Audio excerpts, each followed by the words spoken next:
Well, live from Moore Gymnasium on the campus of Bethune-Cookman University in beautiful downtown Daytona Beach, Florida. After a thrilling comeback overtime victory by the Bethune-Cookman women's basketball team, the men's basketball team look to end on a high note and sweep the Rattlers of Florida A&M for the second straight year. Hello and a very warm welcome. My name is Michael Chirillo. Happy to have your company. Sabrina Petit home. We've had to catch our breath after that mammoth women's game and the emotional senior day ceremony in between the games. But now we're just about ready to go. And with the Bethune-Cookman men's team on fire, they've won 6 of their last 8 games. They're going in as the 3 seed. They can't get higher than 2. They can't get the 2. They can't drop to the 4. So there's no real seeding on the line tonight. They'll figure out who they play after other games around the SWAC have shaken out tonight. But packed house, always good to beat your rival at home in front of this packed house at Moore Gym. It's a super exciting game, just like the women's basketball team that we had earlier. These are not the same teams that we played earlier in the season. And this is something that we really have to consistently remind ourselves, like, who is going to be able to come up on top? What's next for the Wildcats? And they've been doing such a great job.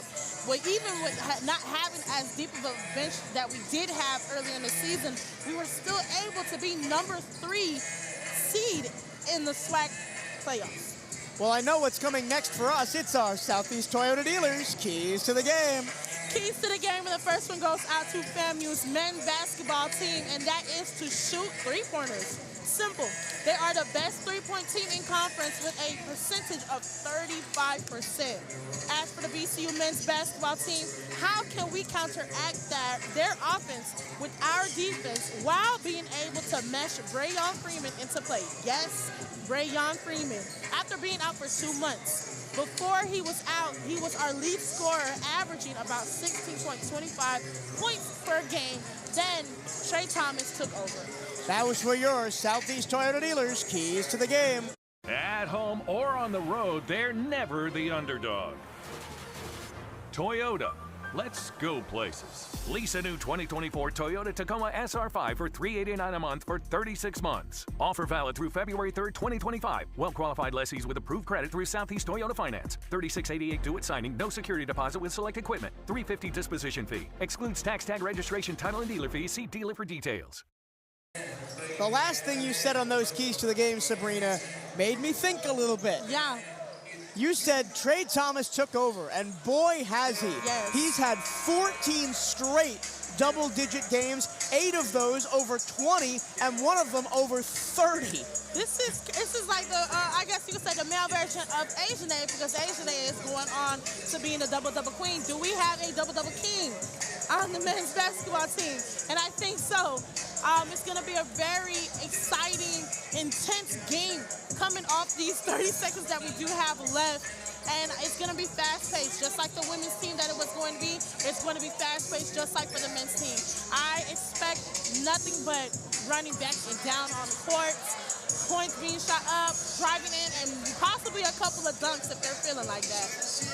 Just about 20 seconds until we meet the players of the starting lineup. So let's go through them for you. Unless we get the national anthem. I was not told if we're getting the national anthem or not. So we shall see. Well, either get the national anthem or the starting lineups.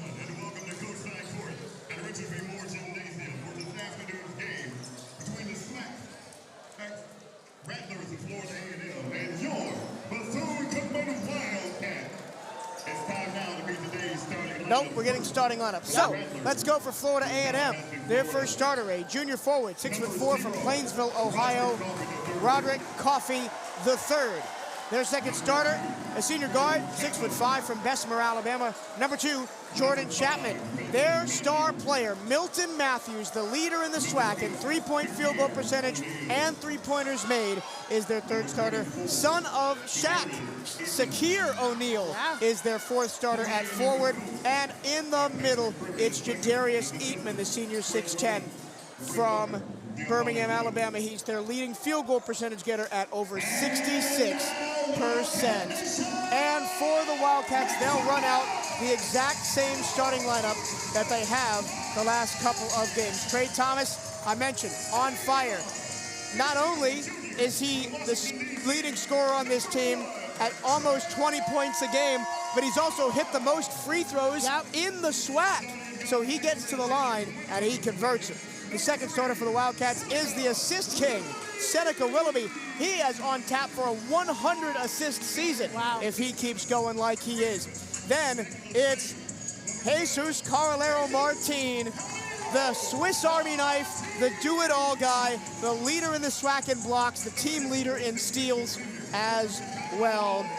And the final the final starter, Reggie Ward Jr., coming back into the starting lineup after being injured himself. And we'll also have Daniel Ruzon manning the middle, the only man to start all 24 games for the Wildcats this season, Daniel Ruzon. It's such a stacked stats between these men's basketball, the men's the Wildcats, even under the benches as well. You know, coming in with such fire, you know, not expecting to do well, but, you know, being that one team that everybody looks at completely differently to see, wow, who is VCU? And these men basketball team, they have been putting on the show. Of course, we're honoring the seniors tonight. Chief among them, Jesus Carolero Martin and Reggie Ward. Those guys want to get a win in their last trip on the floor here at Moore Gymnasium. The crowd is packed. The band's in the building. Let's hail Wildcats.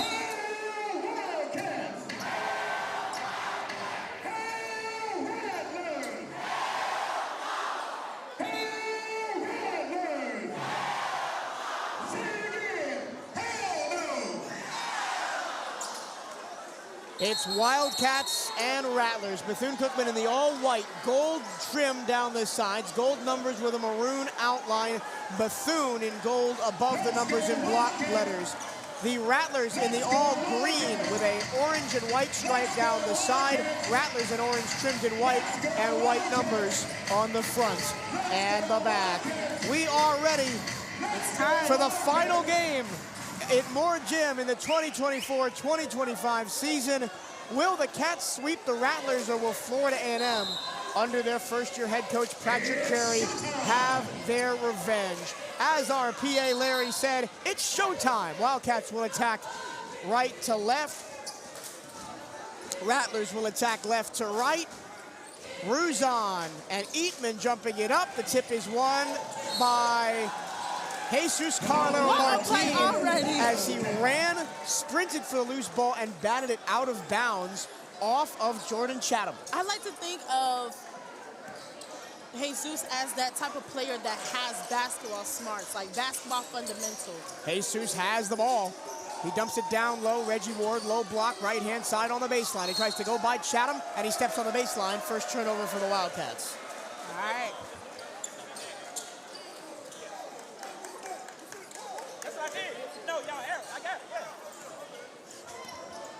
Patrick Crary, John with the official about the possession arrow. It is Rattler arrow. Wildcats won the tip first. Rattler possession. Controlled on the dribble handoff on the left-hand side by Roderick Coffey. Back to the top three from Matthews, good. And that's the first of many three-pointers that the Rattlers will attempt today. We talked about how this team is a three-point player. We need to be able to use our defense to counteract those threes. That was the 90th three of the year by Milton Matthews, the transfer from St. Thomas. He came with his head coach, Patrick Carey, to Florida A&M. Trey Thomas hands the ball off. Carolero Martin, top of the key. Back to the top. Ruzon tries a three and hits it. Ruzon responds, 3-3, 1 minute gone by here in the first half. He is so... It's amazing to see the different type of energy. You look good, you feel good. Up top, it's the big man Eaton for FAMU. Hands to Matthews. He drives left, stops, gets it back to Coffey at the top of the key. Coffey drives all the way in. Left-hand layup. It is hanging on the rim and good. We talked about earlier, this is going to be an intense game of back and forth. Expect this to be a high-scoring affair here. Absolutely. They're but coming in strong. The Wildcats don't want that. They only score 69 points per game. Wildcats on the ball, down 5-3. Here's Trey Thomas sizing up Eatman. He goes right at him, pulls up, baseline, right-hand side. No good on the long two. No rebound either. Rebound by Jadarius Eatman. Quick three, Shakir O'Neal, left-hand corner, good. No, it's a long two.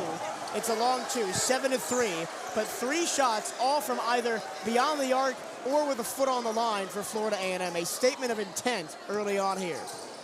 7-3, FAMU.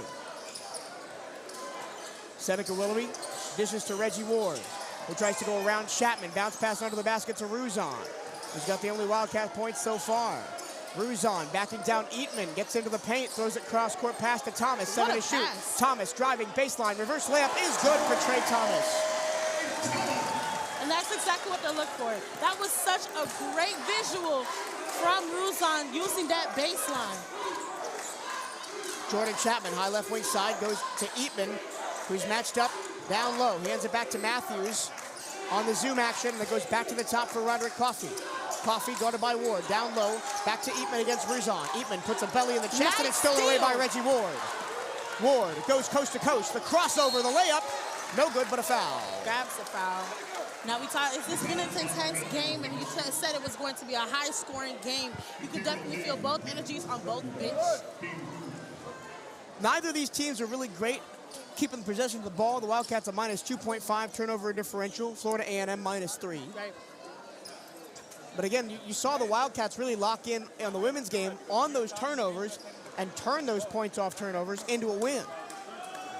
At the line is Reggie Ward. He misses the first one short, so all he can do is bring the Wildcats within 1 as they're down 7-5, 17:09 to go in the first half. Florida A&M 3 of 3 from the Florida start. The layup, the three-pointer, and the long two. Not the same team that we played earlier in the season in January. Not indeed, as 0 for 2 from the line goes Reggie Ward. On the season, he shoots the free throw at only 64%. Rattlers with a 2-point lead, 17 minutes to go first half. Attacking the basket to listeners left. Coffey around the screen to the left-hand wing, pulls up for 3, off to the right, long rebound into the corner, grabbed by Trey Thomas. Here come the Cats. Crosses the time stripe with 16:48 to go in the first quarter. Thomas attacks, steps back, nails it from the mid-range. So Thomas has got 4 early ones, and it's 7 all. They definitely have been running a man defense. Coffey walks across the time stripe, 16:30 to go in a tie game at 7. He gets a double screen, goes to his right, hands back to Matthews, step back 3 straight on, in and out. Carolero tops the rebound away and pulls it down. Long pass ahead is stolen away by Roderick Coffey. He attacks all the way in on Martine. He stops, he kicks it out to Matthews. Matthews against Willoughby, he goes left, kicks to the corner, 3 on the way, no good, rebound Ward. Long pass ahead, Trey Thomas in transition.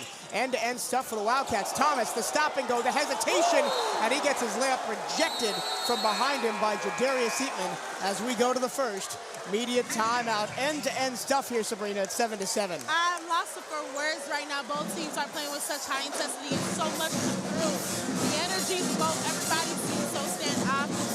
This is the type of energy that we want to see going into the SWAC playoffs. I don't have anything that I would have to say right now between both teams. More so, just keep playing that game that they want to play. Continue to listen to those keys of the game, shooting the threes. Because all I haven't seen is FAMU shooting threes, but nothing has failed so far.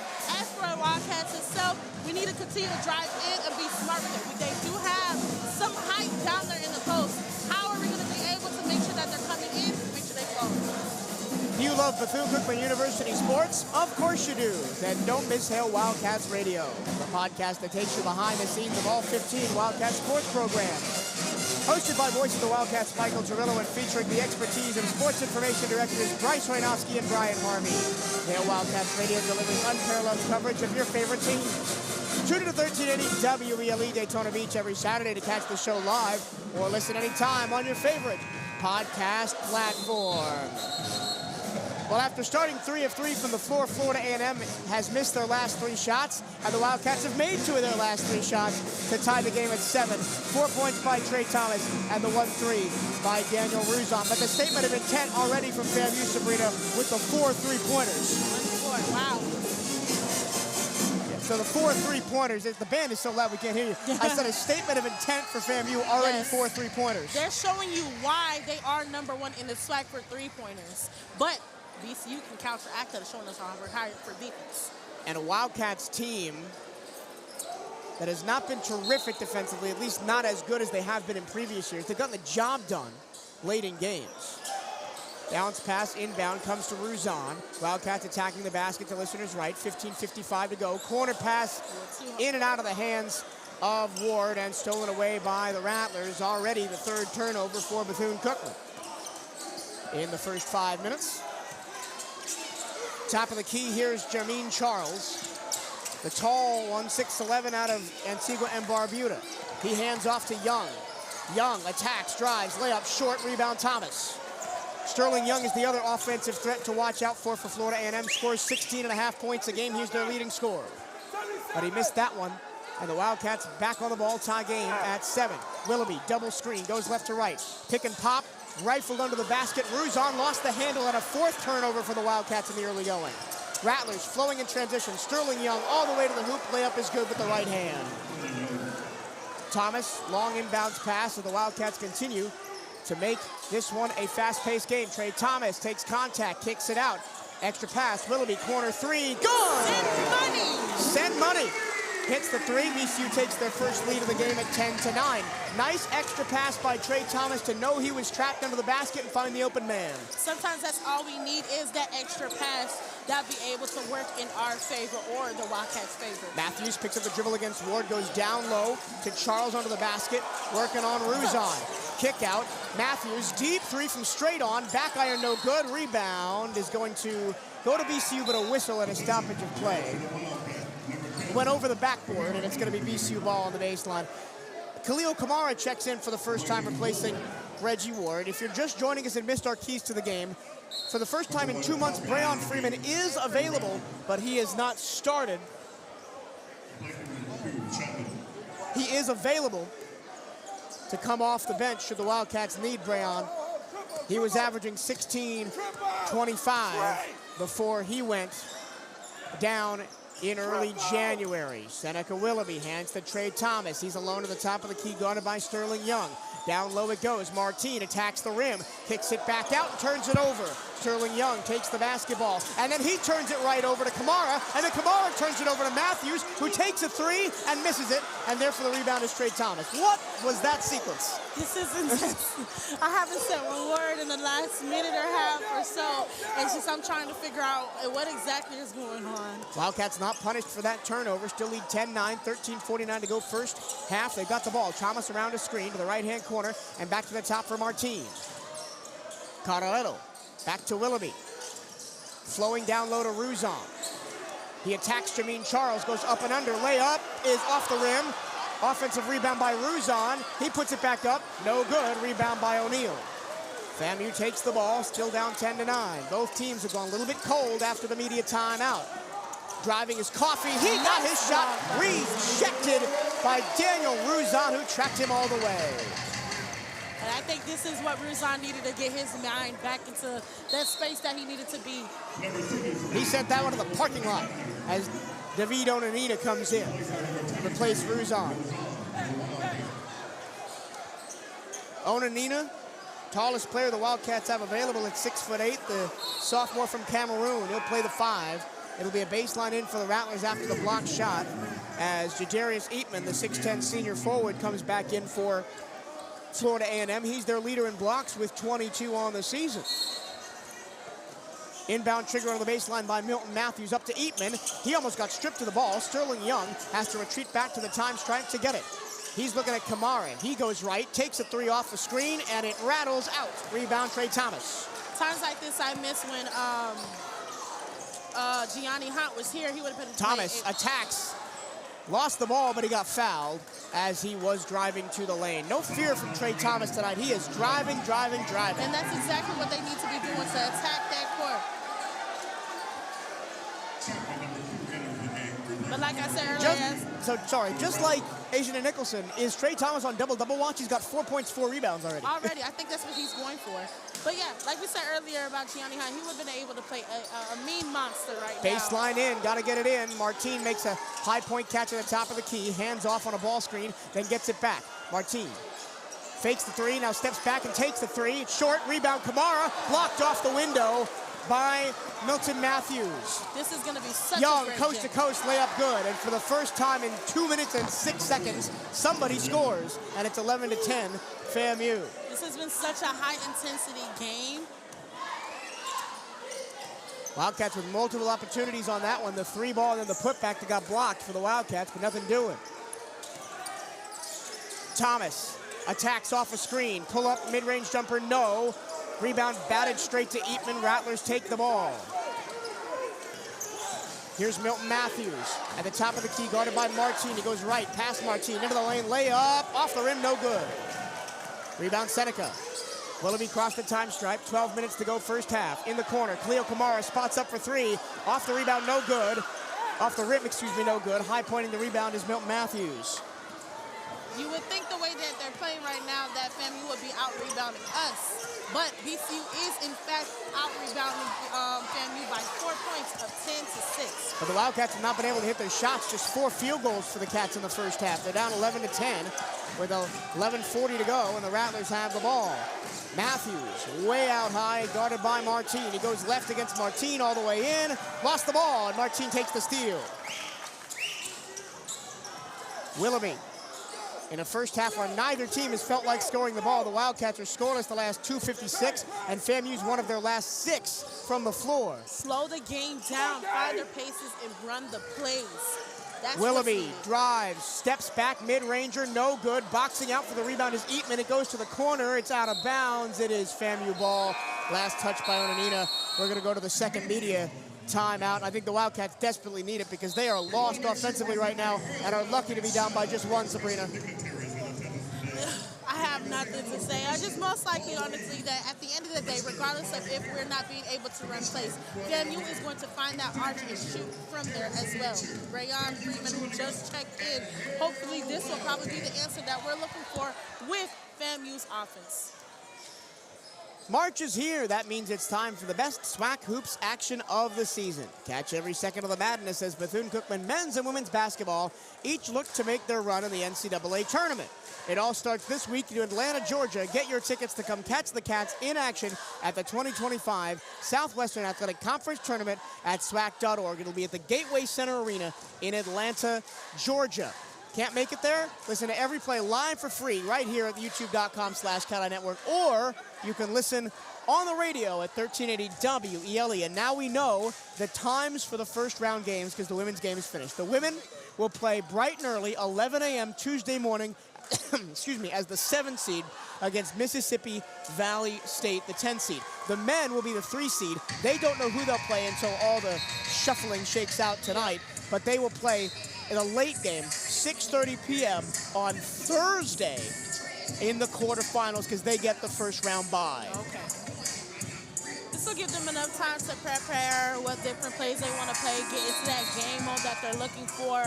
It's just honestly the test of who comes out the better today, offensive-wise, defensive-wise. And we know that BCU is absolutely capable of being able to move this from there. What is going to be the answer? Rayon is walking in. For the first time since January 13th, Rayon Freeman touches the competitive basketball floor. This is going to be exciting to see. Is he going to push themselves? Is he going to take it easy? After the timeout, it'll be Wildcat ball inbounding under the basket that they attack. Listeners right, Reggie Ward got fouled and one off the inbounds play. Maybe Rayon was the answer because as soon as the inbound play came in, it was an and one from Reggie Ward. Great pass by Rayon off the inbounds pass. So now 1 assist. Ward, yeah, exactly. 1 assist. And now Ward, who is 0 for 2 in the only Wildcat trips to the free throw line so far today, is going to go back to the line for an and one opportunity. The Wildcats take a 12-11 lead and break a 3-minute and 50-second scoreless run. And thanks to their defense, Trey Thomas is clapping at the FAMU bench, and Coach Theus is walking all the way out there to prevent his star player from getting teed up.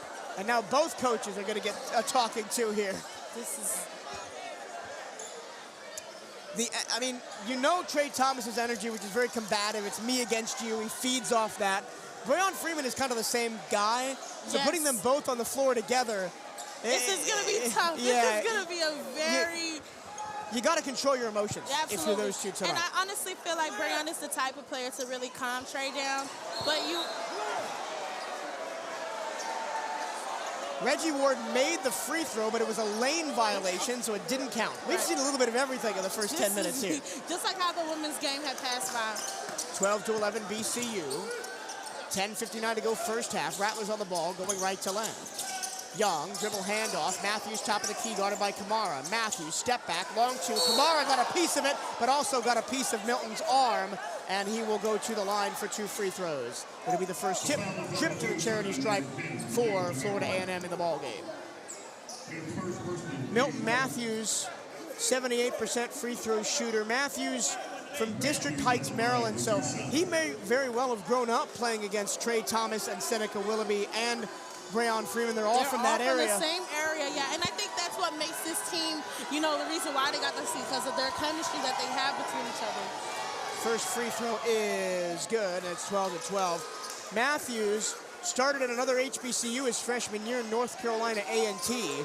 Then the last 2 years at St. Thomas in Miami, Florida at the NAIA level. He played for his head coach, Patrick Crary, and he came with him to Florida A&M. Both free throws are good, 13-12 Rattlers. Milton Matthews' career high is 35. He did that twice.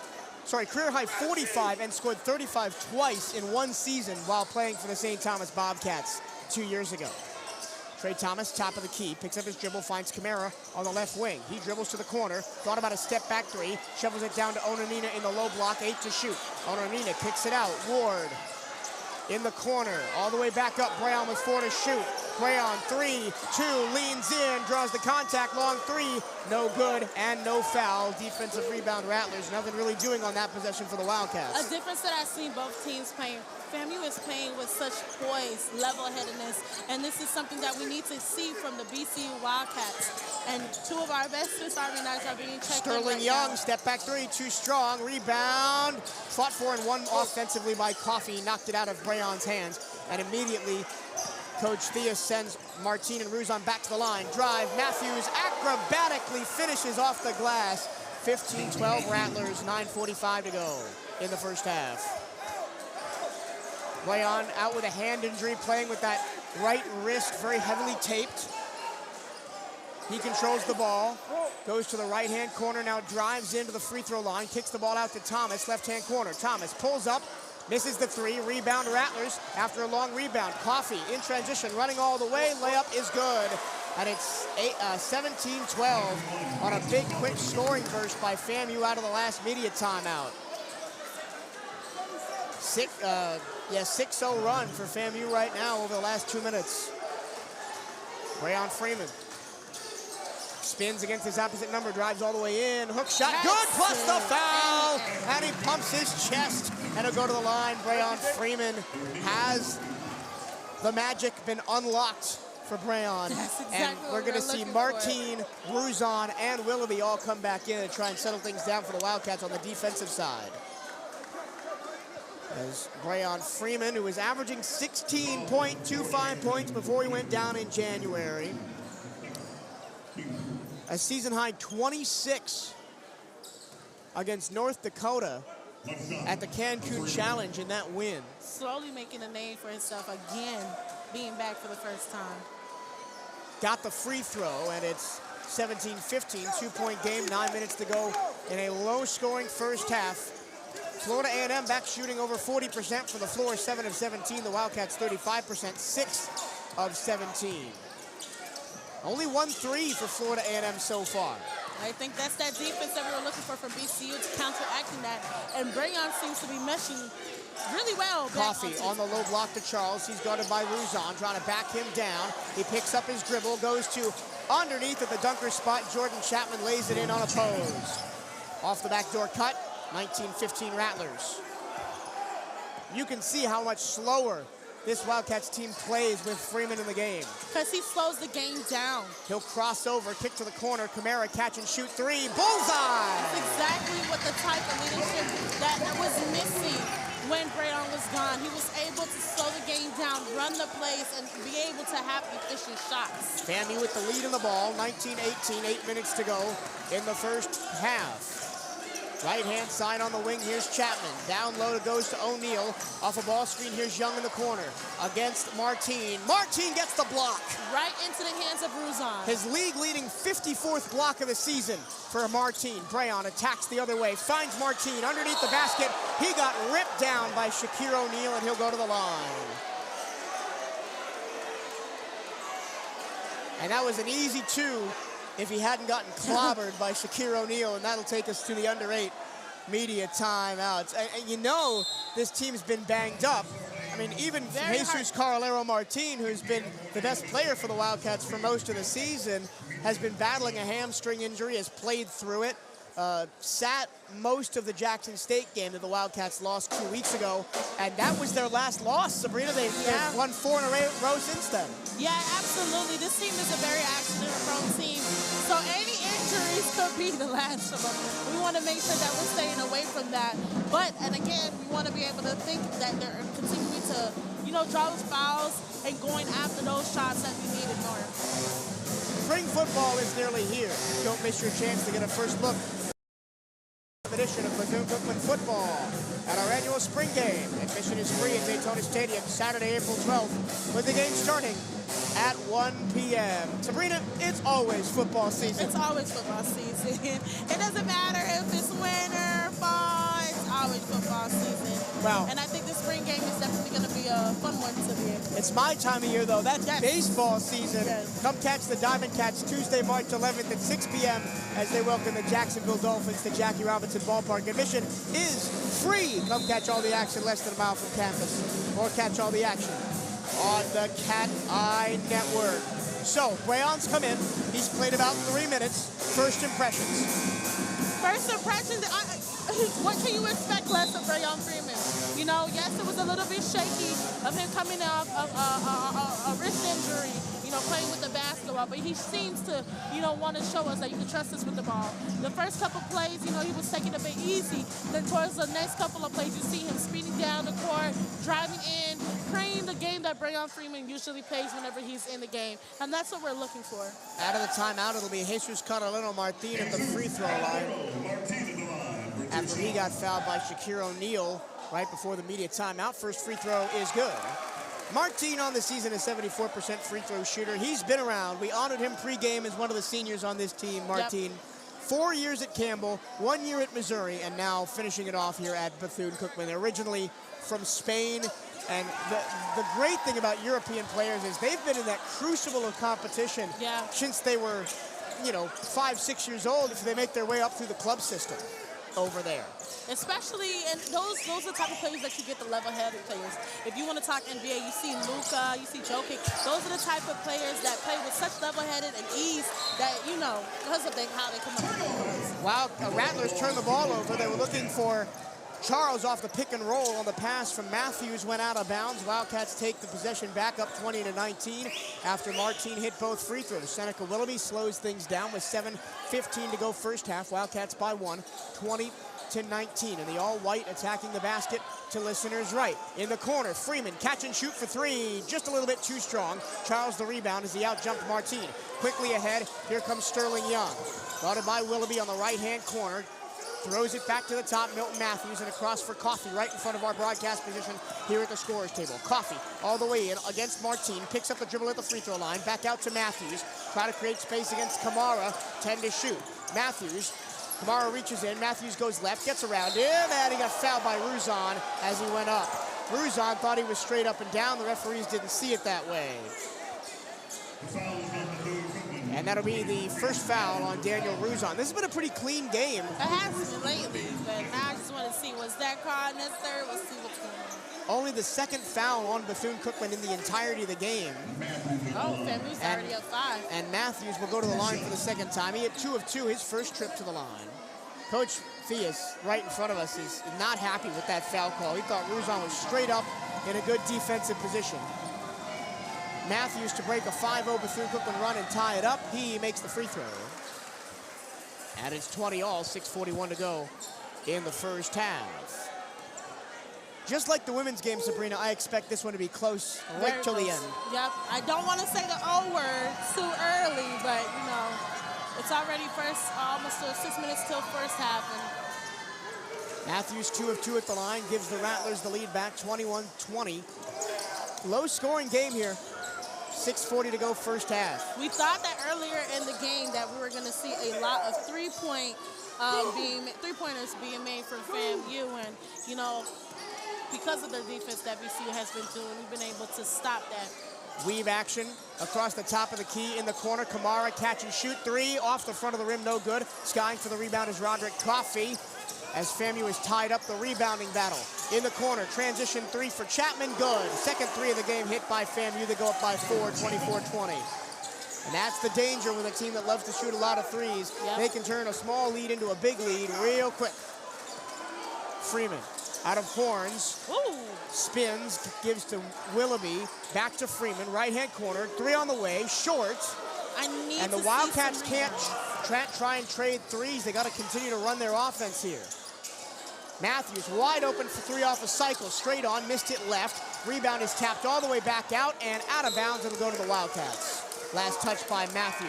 And I just want to go ahead and reiterate, if somebody is going to be shooting threes down there on the Wildcat sides, we need to be able to make sure that somebody, mostly our post players, are there to be able to grab those rebounds for a putback. Second chance points are important for this game as we're down by 4. We just heard the coaches right next to us for the Wildcats say we need paint touches, and I agree.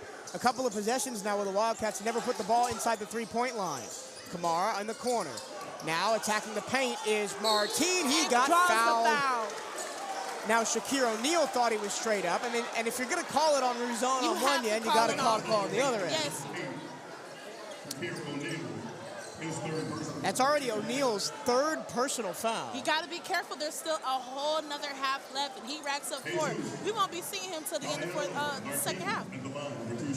Martin, who went 2 for 2 from the line his first time. It's the first of a 2-shot penalty, and breaks a Wildcats scoreless streak of 2 minutes and 17 seconds. The Wildcats shooting 33% from the floor in the half, but have turned the ball over 5 times and only have 6 points in the paint to FAMU's 12. Matthew back in the game, taking over for Sharik O'Neal, and he has been FAMU's three-point sharpshooter around everywhere in the arc. So I'm really hoping that when they come in through the second half, they start putting double coverage on Martin him. hits both. It's Shakir O'Neal. Sure. I think you got the wrong brother. Oh, I'm so sorry. His brother is Sharif. Sharik, I'm sorry. Sharik. Sterling Young for the Rattlers, yet to score tonight. Sorry, he has 4. He goes all the way in and got fouled by Ruzon as he tried to block the shots. And that's the second or third on Ruzon's, second on Ruzon. And it'll be 2 shots for Sterling Young. So a free throw contest has taken all the pace out of this game in the last couple of minutes. You could definitely see how the morale is decreasing for the men's basketball team because of all these fouls. And we don't want that to affect them of how they're playing as well. But it seems as if FAMU is being strategic by taking out their post players out of their game or getting them into foul trouble. Sterling Young hits the first. Originally from Queens Village, New York, but played his high school basketball in Miami, Sterling Young, at Miami Prep. Started his college career at Pratt Community College in Kansas, and then last year played at Charlotte before joining Florida A&M in the offseason. Hits them both, 26-22, back to a 4-point lead for FAMU with 5:15 to go in the first half. Wildcats offense is dried up of late. Martin with the catch at the nail. He attacks, drops it off, and putting it off the glass is Ruzon. So finally, the Wildcats get a nice offensive play and get an easy bucket underneath. FAMU slows it down. Roderick Coffey controls out high, guarded by Trey Thomas. Coffey with his heels on the midcourt line goes left, passes to Chapman. And in the low block, here goes to Darius Eatman. Eatman for Young, open 3 from the corner, no good. Kamara fell down, wanted a legal screen, not given. long pass ahead, Kamar. All he can do is catch it under the basket and then throw it out of bounds. They were trying to be too fancy with it.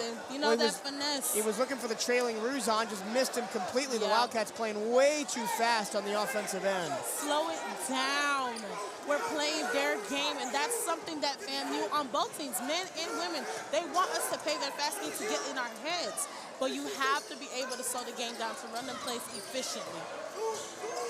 Coffee with the ball, guarded by Thomas. Eatman, the big man, on top.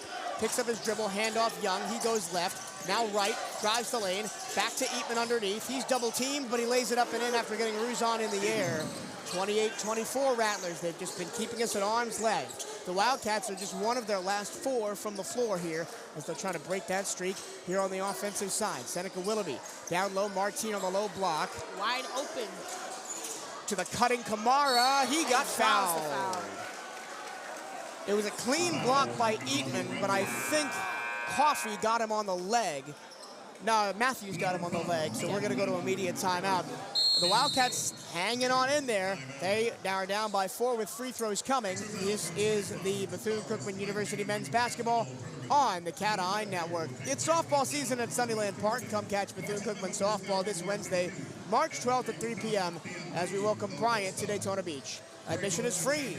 Come catch all the action now just down the street from campus or watch it all live at youtube.com/CatEye Network. So a reminder of what happened earlier tonight. Bethune-Cookman women's basketball erased an 11-point deficit in the fourth quarter, forced overtime, and dominated the overtime period to win by 9 over FAMU to secure themselves the number 7 seed in the SWAC tournament. They'll play the 10 seed Mississippi Valley State on Tuesday morning. The men are locked into the 3rd seed no matter what happens here tonight.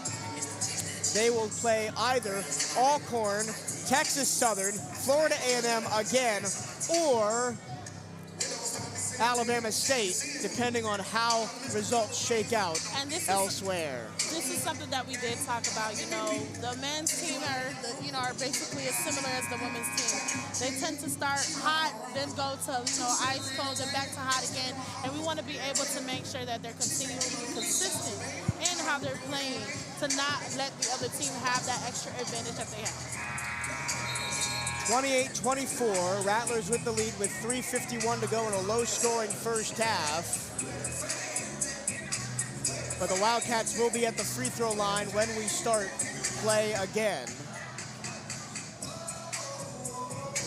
It's great to have a full house back in the gym. Yes. Last week, of course, was spring break, no student section, no band. Nothing. It was so empty, so dry, but I'm so happy to have the more maniacs for one last time.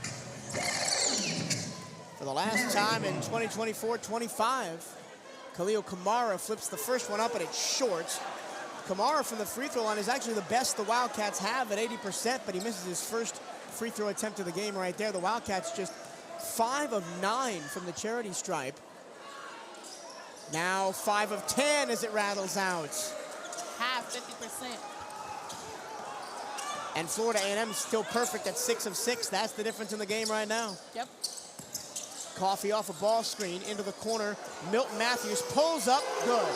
4-3 again. They're a 3-point sharpshooter. This FAMU team, they'll probably get the 6 seed or the 5 seed, but they can run with anybody if the 3-point shot falls for them. Absolutely. Thomas double teamed out high, passes back to Seneca Willoughby, who goes left to Ruzon on the baseline to the left of the basket. He pulls up, he hits the side of the backboard. Rebound, Coffee. Here come the Rattlers in transition. Matthews on the baseline. He'll pull it back and run the offense. Back to Roderick Coffee with 3 minutes to go in the half. He goes left against Trey Thomas at the baseline. Matthews on the run, catch and shoot 3. Too strong. Martine with the rebound. Matthew is coming in here, but just showing us who he is exactly, that it does not matter where on the arc he is at, he is going to shoot those 3. But does BCU have an Thomas answer? dancing against Coffee, drives up all the way in, left-hand layup, short, rebound, FAMU. And in transition, Chapman all the way, lays it in. Nobody got back for the Wildcats. 33-24, 7-0 run for FAMU. they're getting hype. You see the Rattlers. The traveling Rattler fans that are sitting behind their benches getting a little rowdy here. And the Wildcat fans quiet. Tough shooting first half for Bethune-Cookman. Thomas attacks again, gets to the baseline, turnaround jumper, good. Fade away to respond. And timeout called by Bethune-Cookman. At least he wanted one. Coach Theus didn't get it. Down 33-26, 2 minutes to go in the half. Rattlers will slow it down. Across to Milton Matthews, who stands just in front of the half-court stripe with 1:55 to go. Kick out, driving his coffee. He kicks it out to Sterling Young.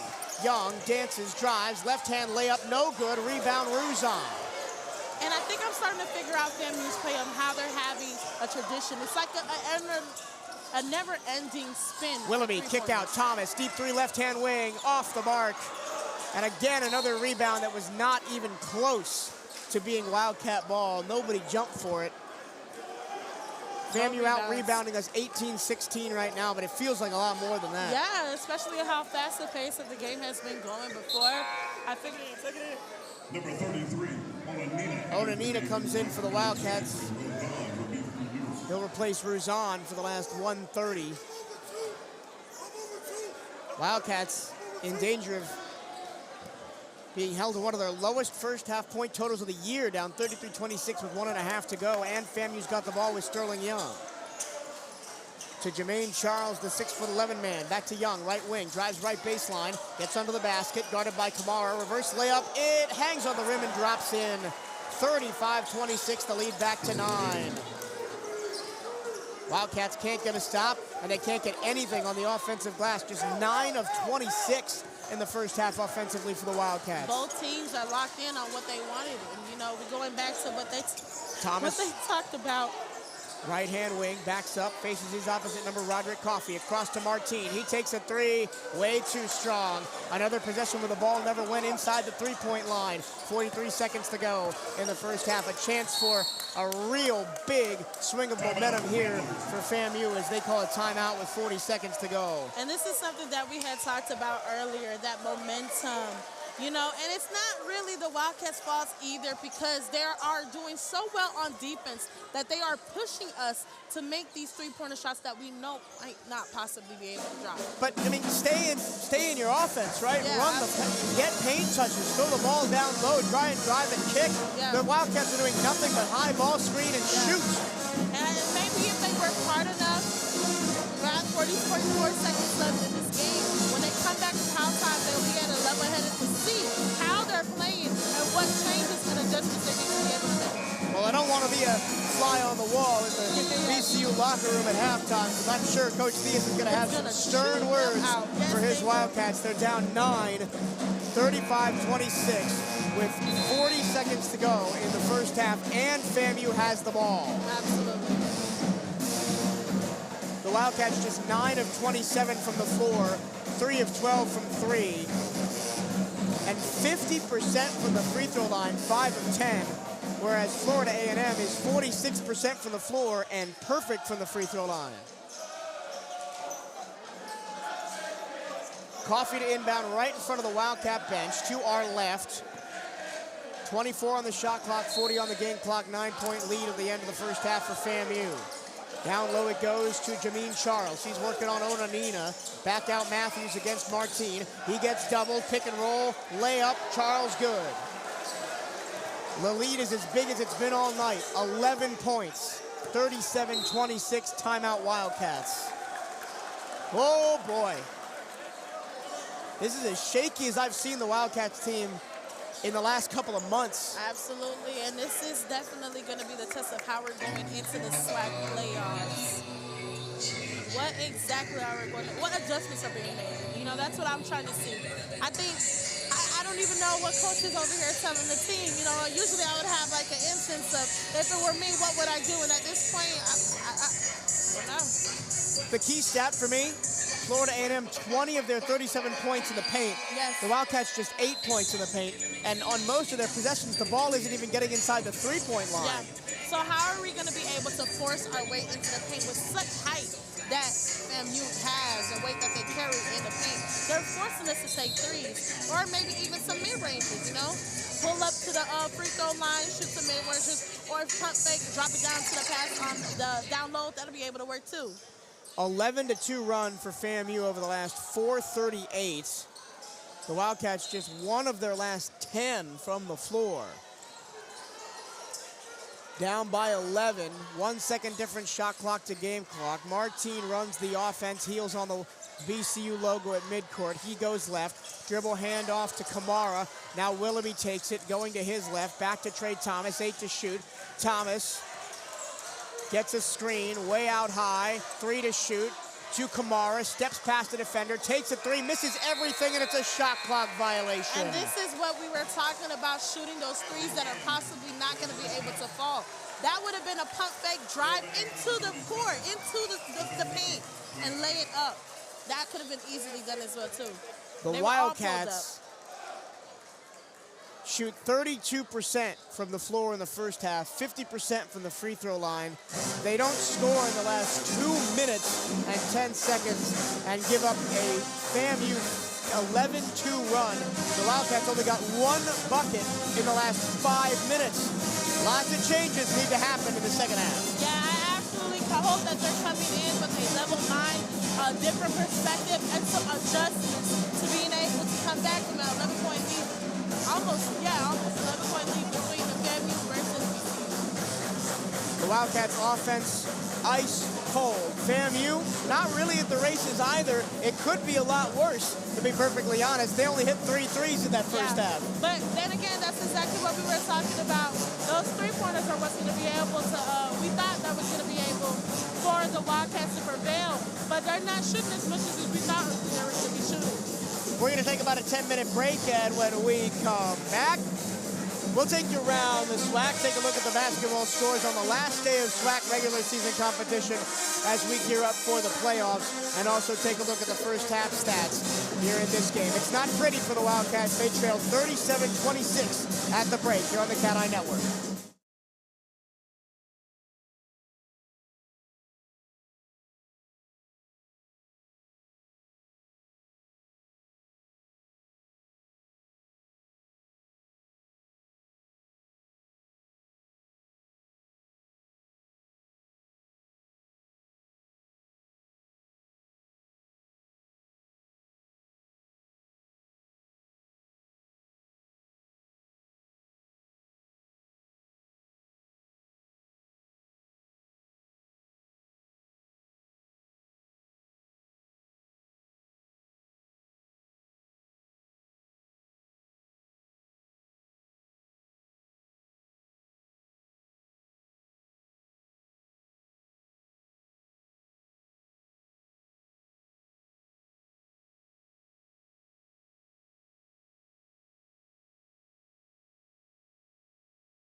Crayon Freeman has 3. Seneca Willoughby has 3. Kamar has 3.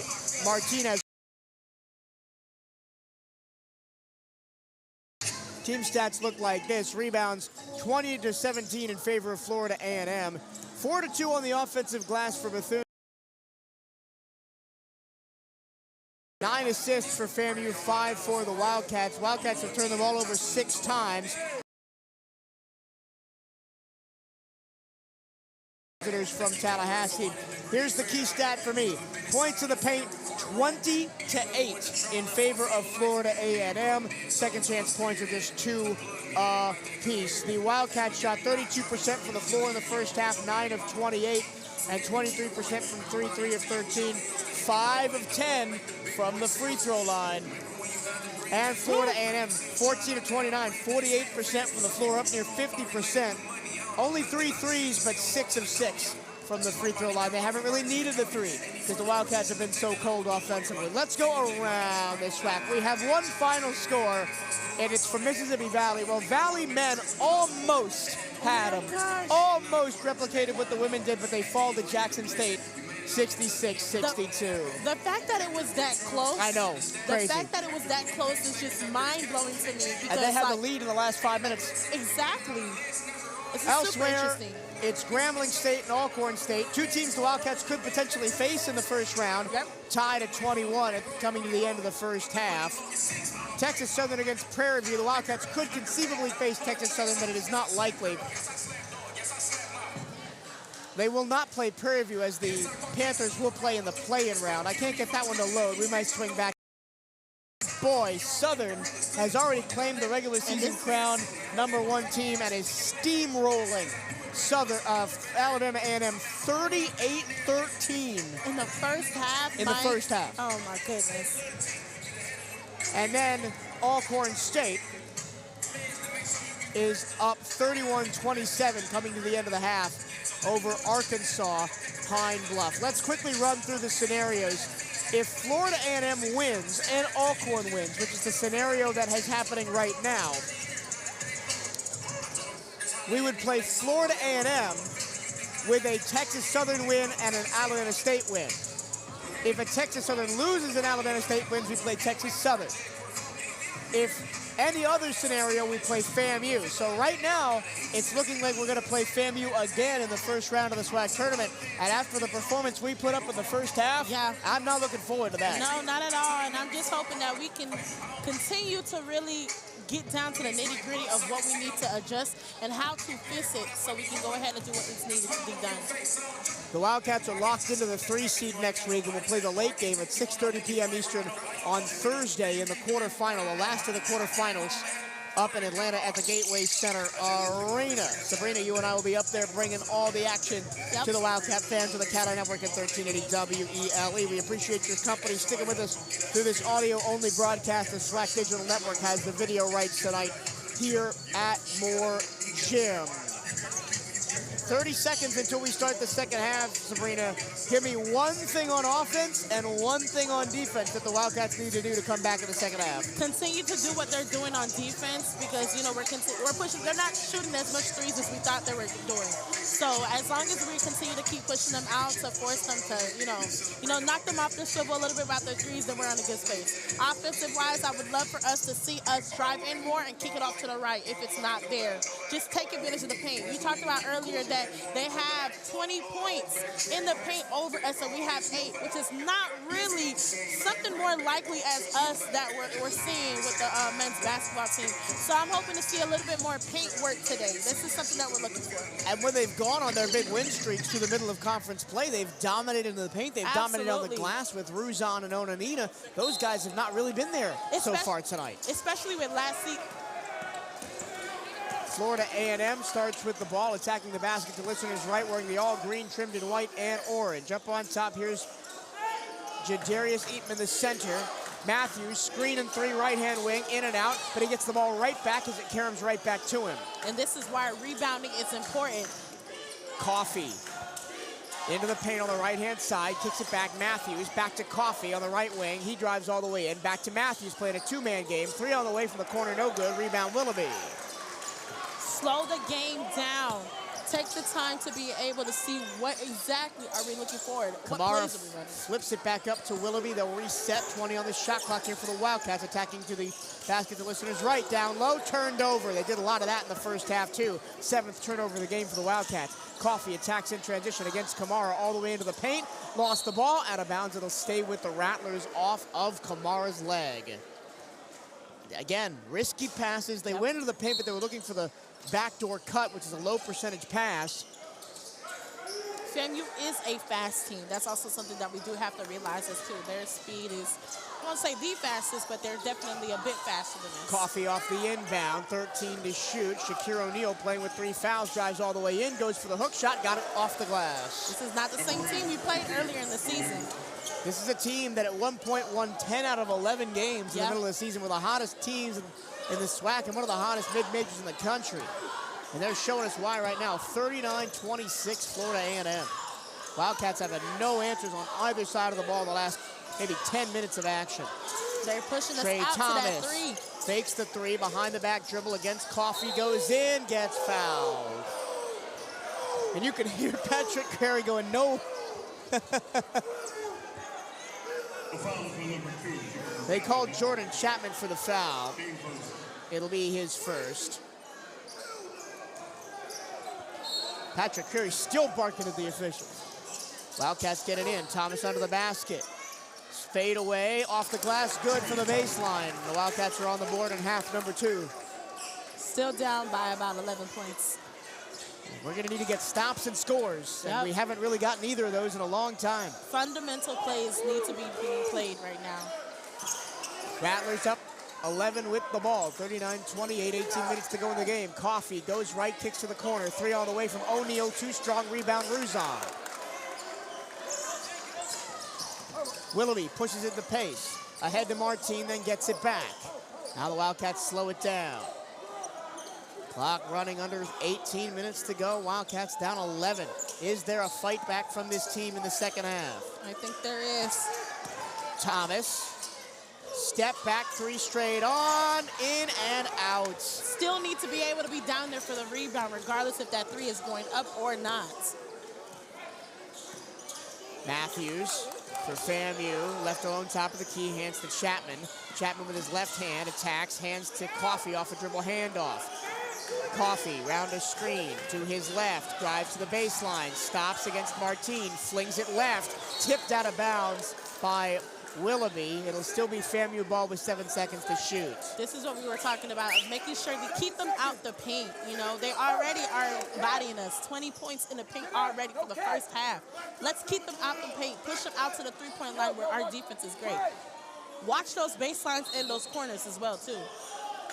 Chapman in with 7 to go. Coffee in the corner, 6 to shoot, guarded by Thomas. He steps back, takes the 3, misses it, and boxing out for the rebound is Martine. Thomas through traffic, across the time stripe, 16:58 to go. Down low, Ruzon, mid-range jump shot, in and out. The Wildcats are just snake bit tonight. Them cleanups, that's exactly what we need, because that could have been easily a putback. We reiterate that. Still the Rattlers by 11. Wildcats one of their last 7 and one of their last 12 from 3.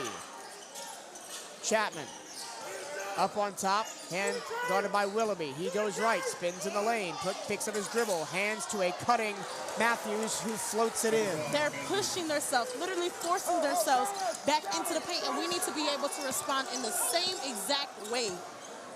41-28. Pick and roll, Ruzon on the right baseline, spinning attack, Eatman. His foul is called on Eatman late as he caught contact on Ruzon. Second foul on Eatman, correction, 3rd foul on Eatman.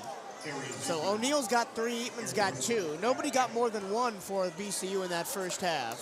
And Ruzon will go to the line, where the Wildcats have been, well, just like the rest of tonight, not great. 5 of 10, 50%.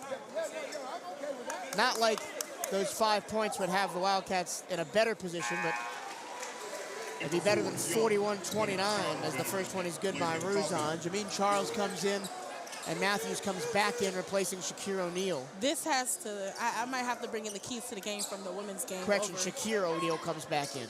I might have to bring the keys to the game from the women's game over to here when we talked about execution and efficiency. This is something that the Wildcats right now are lacking, and we need to be able to find that, adjust. The Wildcats anything but efficient on the offensive side in the game, down by 11. 16 minutes to go.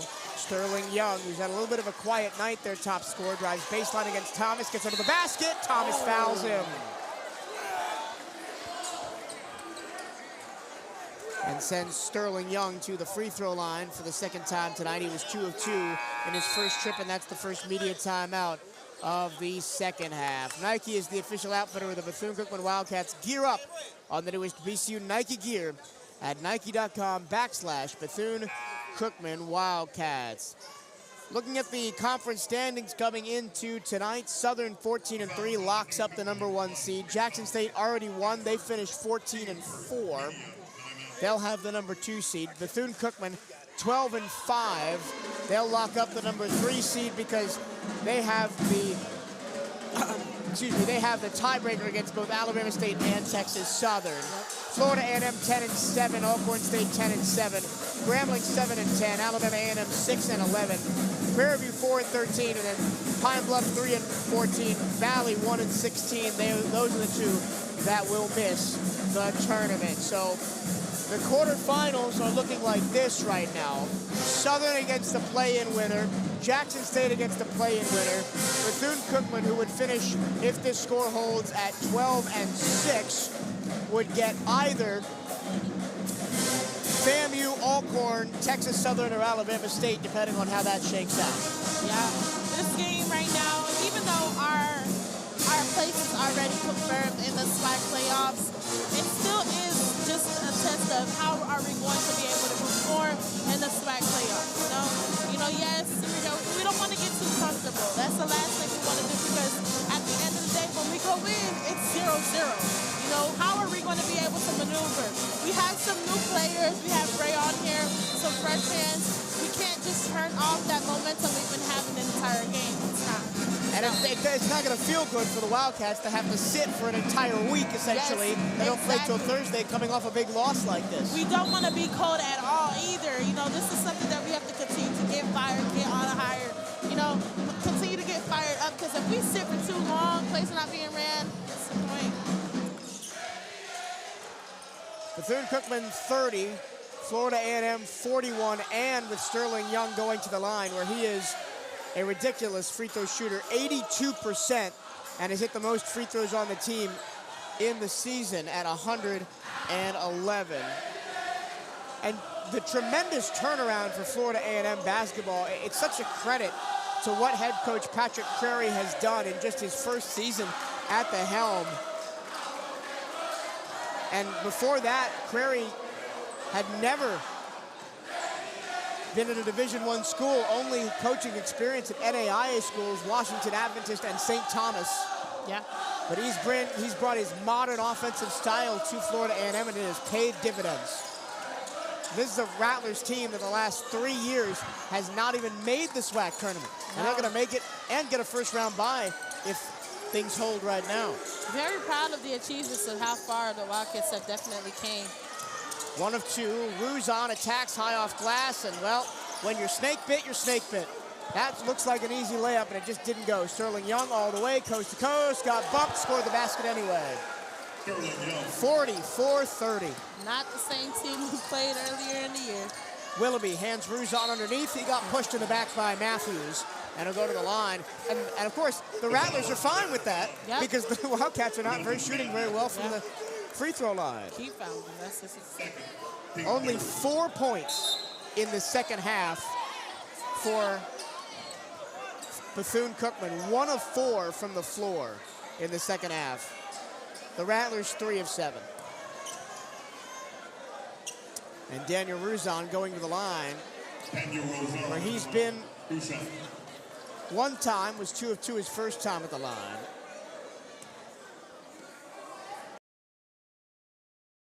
And in and out. Too much pressure behind that shot. And, Ruzon was one of our better free throw players. So Hopefully just relax, shake it off. Murzon on the season, 67%. Second one, no good off the front of the rim. It ain't our night. No, Sometimes it's not your night. 14-point the gap, 15 minutes to go.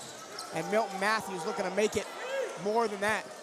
You know, when he gets on that line, it's nothing stopping him. Sterling Young, deep three, misses everything, but the rebound is grabbed by FAMU. Back out to Young. He attacks, creates contact, and scores and a foul. Excellent job. Sterling Young drove right to left, switched hands in the air, put it up with his right hand, and drew the contact. That's an example of what we talked about, a second chance plays. He went for the three, that didn't work, rebounded, shot back to him, drove into the paint, and got the and one. And this is a FAMU team who came in pretty cold, lost 3 of their last 4, lost both of the Alabama games that the Wildcats swept 2 weeks ago, then lost to Southern, beat Grambling in the Louisiana home series. Yeah. When the Wildcats swept those teams as well. And it's unusual for the Wildcats to get beat at this gym. They've only lost once at home all season. Yeah. It is unusual for them to get smacked like this at this gym.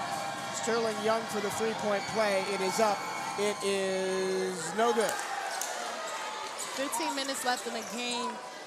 Down. By 16. Anything can happen. But we saw that with the women's game. So Well, the Wildcats can't hit a basket to save their lives. It's going to be Not hard to even come a back layup. like that. And can't hit a free throw either. Trey Thomas staring at Coffee. Onanina slips the screen. Thomas drives in all the way. Step back from the baseline. Got it. Trey Thomas has now his 15th straight game with over 10 or more points as he's up to 10 and 5. breaks the spell.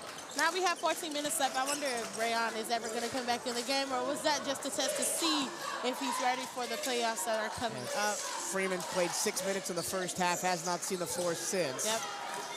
But when you saw that he was in, you know, the team had a different type of trajectory. Baseline pull up good from mid-range for Jordan Chapman after he sold Trey Thomas a dummy and left him for dust. Yeah. Well, just as you say that, Brayon's coming back in There you as go. he saunters to the scorer's table.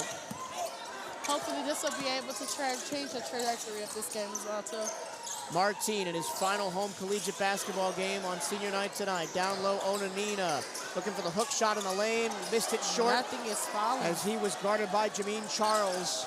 Charles has 4 inches on him, a 6'11" man. With a head of steam, Chapman all the way in. Back to Matthews, straight on three, too strong, rebound. Doesn't matter because the ball went over the top of the backboard. Yep. And Brayon Freeman will check back in after playing 6 minutes in the first half. He's seeing his first minutes tonight after missing over 2 months with a right wrist injury. As you can see, that right wrist still heavily taped up. There is. Martin will run the point on this one as Trey Thomas is going straight down the tunnel. We hope he's not hurt. In the corner, Brayon. Off the pass from Khalil Kamara. He works his way back to the top of the key. Brayon goes left and right. Picks up his dribble. Down low, Onanina. He does the hook shot again. No good again. Jameen Charles is making himself a nuisance.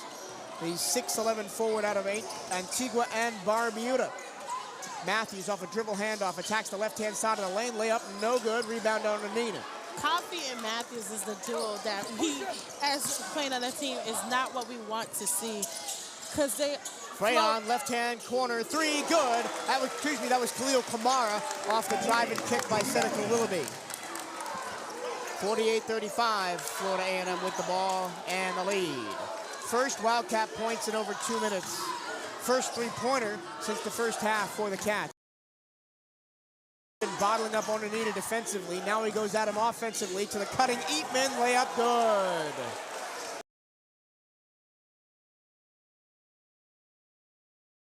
As Florida A&M is up to shooting 46% from the floor. Willoughby gets a screen from Onanina, goes left, cross-court pass, catch and shoot Kamara from the right-hand corner, and he gets Khalil Kamara, and it's 50-38. Remember, Trey Thomas went straight to the locker room after Freeman came into the game. The Wildcats playing down their top scorer. Sterling Young all the way in, got his shot blocked by Onanina, and Onanina grabs the rebound. The entire game perspective has changed drastically. Once was a 16-point game, now it's, still 16. Still 16-point game. Brayon, slip pass, Onanina all the way. He got fouled as he wanted to go up for the two-handed jam. And we'll go to immediate timeout. Onanina will go to the line when we come back. Nice job by Brayon to read the defense on that pick and roll. You could just see the court in a way that, I haven't seen that since, I forgot his name, Zion Harmon. I haven't seen the way that Brayon plays is the way that Zion Harmon plays. He reads the court very well in a way that, he studies basketball. Like, if somebody spends his entire time studying basketball, that would be Well, when Freeman went out in January, not only was he our leading scorer at the time, he was also our leading assister and our leader in steals. He could definitely see the court in a way that other players can't. And I think that's why he's able to change the trajectory and the pace of the game as well, too. And that's something that is heavily needed for a team that is easily being affected by the energy from FAMU. FAMU is a offensivist team, and they feed off the energy, If they see that you're able to get fired off of different points that are being scored, they're going to use that to, as their momentum to keep going higher and higher. And that's not what we want. That's why I always say that it's important to turn the game around into our favor, because just when we can do that, we can slow the pace down, run the plays, and, do what we need done. Make sure you are representing Bethune-Cookman University Athletics to the fullest. Buy the latest BCU gear online at the Bethune-Cookman online store. Go to bcuathletics.com and click on shop to find the newest BCU clothing and apparel. That's bcuathletics.com and click on shop. And stay up to date with everything Bethune-Cookman Athletics by checking out the Wildcats on social media. Give BCU Athletics a like on Facebook and follow the Wildcats on X and Instagram at BCU_Athletics. For the latest on BCU men's basketball, follow at BCU Hoops on social media. David Onanina will step to the charity stripe after getting fouled right before we went to the media timeout. Onanina, called a sophomore, but spent first 2 college seasons at Eastern Kentucky. 3 dribbles with the right hand, now 4 into his motion. And it's no good. Onanina, just a 54% free throw shooter, and the Wildcats have now dipped under 50% on free throws for the game at 7 of 15.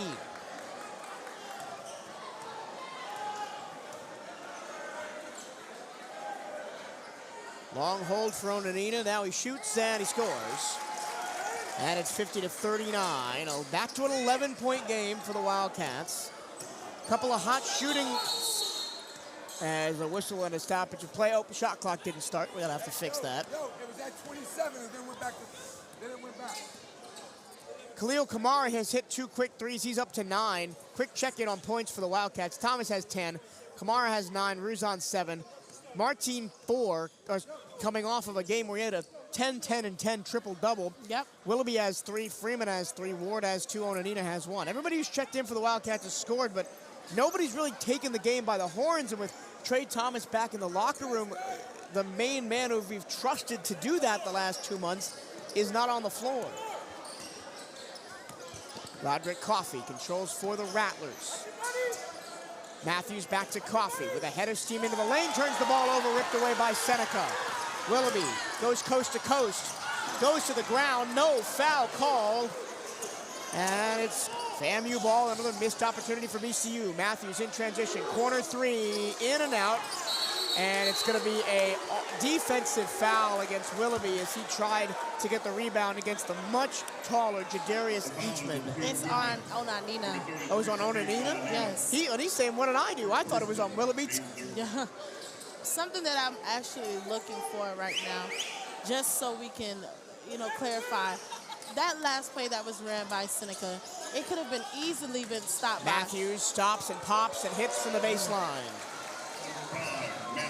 Matthews up to 16, 3 Rattlers in double figures. Matthews with 16, Young with 13, Chapman with 11, and it's just been too easy on the offensive side for FAMU tonight, shooting 45% from the floor. Freeman in traffic, rifles it to the right-hand corner.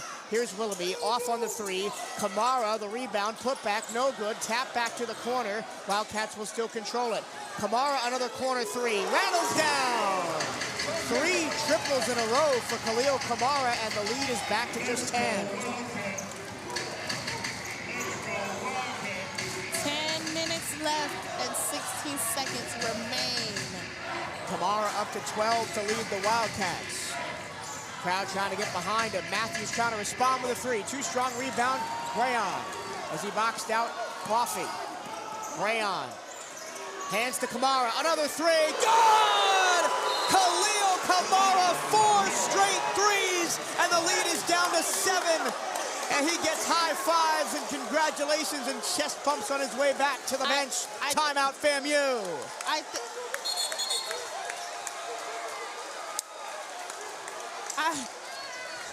So much emotions in here. He is hot as can be right now. And he's really the only one. Yeah, and honestly, if that's the case, then we're going to continue to feed off of that. Rebels. We may have a technical foul. No, not a technical foul, just a timeout. Timeout. So the Wildcats down by just 7, 52-45. Come be a part of BCU Athletics and support the CatEye Network. If you or your business is interested in partnering with us here on the CatEye Network, you can reach out to the Wildcats Athletic Communications Department at BCU Sports Info at Cookman.edu. That's BCU Sports Info at Cookman.edu. Checking in around the SWAC, games are into the second half now. 29-26 scrambling over Alabama State.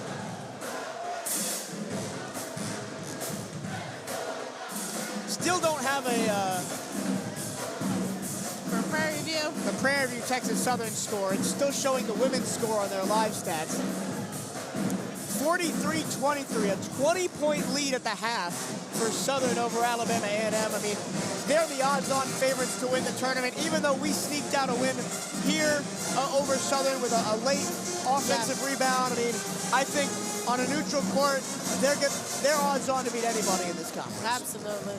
I don't know. This game has definitely shown, our weaknesses both on FAMU and Wildcat sides on how we can adjust and how we can be better. Just a high level of intensity and emotions that are being played on both parties. And it's always at that 8-minute mark, where they start to speed everything up. They find that momentum, and they running as a point guard whenever they're in, maybe as the shooting guard and Brayon being the point guard. I think that'll be a better level. It's like the same case as Zion Harmon and Hetty as well. Rattlers with the ball, up 7, Sterling Young all the way inlet. As well. Rattlers with the ball, up 7, Sterling Young all the way in, layup no good, offensive putback good for Jadarius Eatman again. Rebounds, the Wildcats have had no stake in some of these rebounds. That was an easy offensive putback. Lead back to 9. Kamara was trying for a backdoor cut, he slipped down. The ball goes to Brayon Freeman on the right wing. He gets a screen from Onanina, goes left. All the way in. Free throw line jumper is good for Brayon. That's that sweet spot. Before he went out that game, he was gone for 2 months. Every single time Brayon pulled up, it was always from the charity stripe. 54-47. Wildcats trying to work their way back into it. Rattlers trying to shut them down. Sterling Young against Martine. Crossover, step back, straight on 3. No good. Rebound offensively again for the Rattlers. Kick out 3 for Matthews. No good. Another offensive rebound as the ball went over Martine's hands. Young is a third chance on this possession for the Rattlers. Sterling Young once again against Martine. Gets a screen. 9. Dances against Onanina, 7 to shoot. Drives in on Onanina, spins, step back, mid-range jumper, pure. One thing for Young, he is gonna absolutely always draw in. He's a steez player with finesse. So Young's got 15, Matthews has 16. The two star players for the Rattlers. And the lead is back to 9. Brayon Freeman crosses over, gets to the free throw line. Goes down, no foul. The whole building wanted it. The referees didn't blow it. Three from the corner. Matthews got it. Correction, that's Sterling Young. And just when the Wildcats thought they were coming back, it's another dagger by Florida A&M. And Coach Crary turns to the new fans that are sitting behind him and fires them up. BCU looking for some answers right now, trying to elongate the game further than they already are.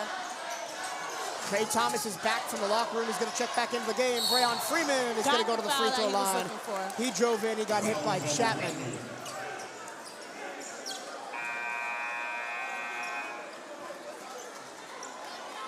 Bruzon and Thomas are going to come back in for the Wildcats after this media timeout when Breon Freeman heads to the free throw line. Wildcats down 59-47. They got it as low as 7. But it's back to 12. Yep. Also, Reggie Ward is going to come in at this timeout. So after a 9-0 run for the Wildcats to pull within 7, they've now been scoreless the last 2 minutes, and it's a 5-0 run for FAMU to pull it right back. I think we can pull it right back by having all the right pieces on the score right now. We'll be able to move up. There was just a level of intensity and a level of energies that was going back and forth on both sides of the team that we were able to bring down. And now that we're able to bring down, maybe we can actually play some basketball for the last 7 minutes and 38 seconds that we do have left. Come be a part of BCU Athletics and support the CatEye Network. If you or your business is interested in becoming a partner with us here on the CatEye Network, you can reach out to the Wildcats Athletic Communications Department at bcusportsinfo@cookman.edu. That's bcusportsinfo at cookman.edu. Well, the Wildcats are doing better offensively in this second period, but they've still been outscored by 1, 22-21 in the period so far. But the Wildcats shooting 43% from the floor in the period and have hit 4 of 6 three-pointers, 4 of those, or all 4 of those from Khalil Kamara.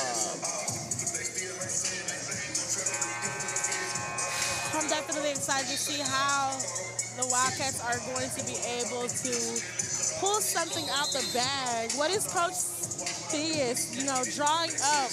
What's going to be that momentum that turns this game around? Is this game going to be turned around? So many questions and the lack of answers, and these last 7 minutes are going to be able to answer those questions I do have. Well, that's why we love sports, right? Yes, we do. It's the drama. Yes, we do. Does that make me dramatic? I don't think so. Remember against Southern, the Wildcats were down big in the second half and came back to win. Yeah, they were absolutely, and that was the #1 team in the SWAC right now. Anything could be a momentum shift, that it could be crucial, and definitely in games like this, we just got to figure out what is going to be that specific time where we can feel it shifting, and how are we able to capture that? Breon Freeman at the line for 2 after getting fouled before the media timeout. First one no good again. The Wildcats 8 for 17 from the free throw line tonight. This is not. 69.6% at the free throw line. This is something we should see. Gets 1. 11-point game, 59-48. FAMU with the ball. Wildcats looking for something, anything on the defensive side. It's been so easy for these FAMU guards to penetrate and score. Yes, and it honestly seems as if they're going to keep passing that ball until that shot clock runs out, and that's... It'll be Roderick Coffey against Breon Freeman. He attacks, he puts it up. Eatman two-hand jam. And they've been looking for that the entire game. There was no help defensively again for the Wildcats. No rebounds, no nothing that is being called. 61-48. Freeman walks across the time stripe with 7 minutes to go in the ball game. And the Wildcats' momentum has all gone out the window. 7-0 run for Florida A&M. Outside the 1 free throw for Breon Freeman. He goes underneath, he dishes the ball to Ruzon. Ruzon lost it. Jump ball. And it's going to be a Bethune-Cookman ball on the possession arrow. The Wildcats average 69 points a game. They're going to get nowhere near that tonight. Not at all. And Florida A&M averages 71.8. They're probably going to blow that out of the water. Freeman off the inbounds pass, 7 to shoot. He attacks baseline through a double team. Got his shot blocked, but nice it comes right to Kamara. Just like that rebound we talked about. Hopefully seeing if they're going to be pressing. Eases off the press. Khalil Kamara going back. Kamar lays it up and in the lead back to 11. The Wildcats got it to 7 at one point, then FAMU called a timeout, and it's never been closer than that since. All the way in, Sterling Young, high off the glass, got the roll. It just seems as if everything is falling. Sterling Young up to 20 on the night. His season high is 37. He's not going to get close to that. Trey Thomas back in the game, drives, left-hand layup, got absolutely swatted by Milton Matthews. Just denied over again. We got to find some answers that's going to be able to help us. Jermaine Charles comes back in, the big man, to replace Eatman down the down low. He gets a standing ovation from the Rattler fans. Yep.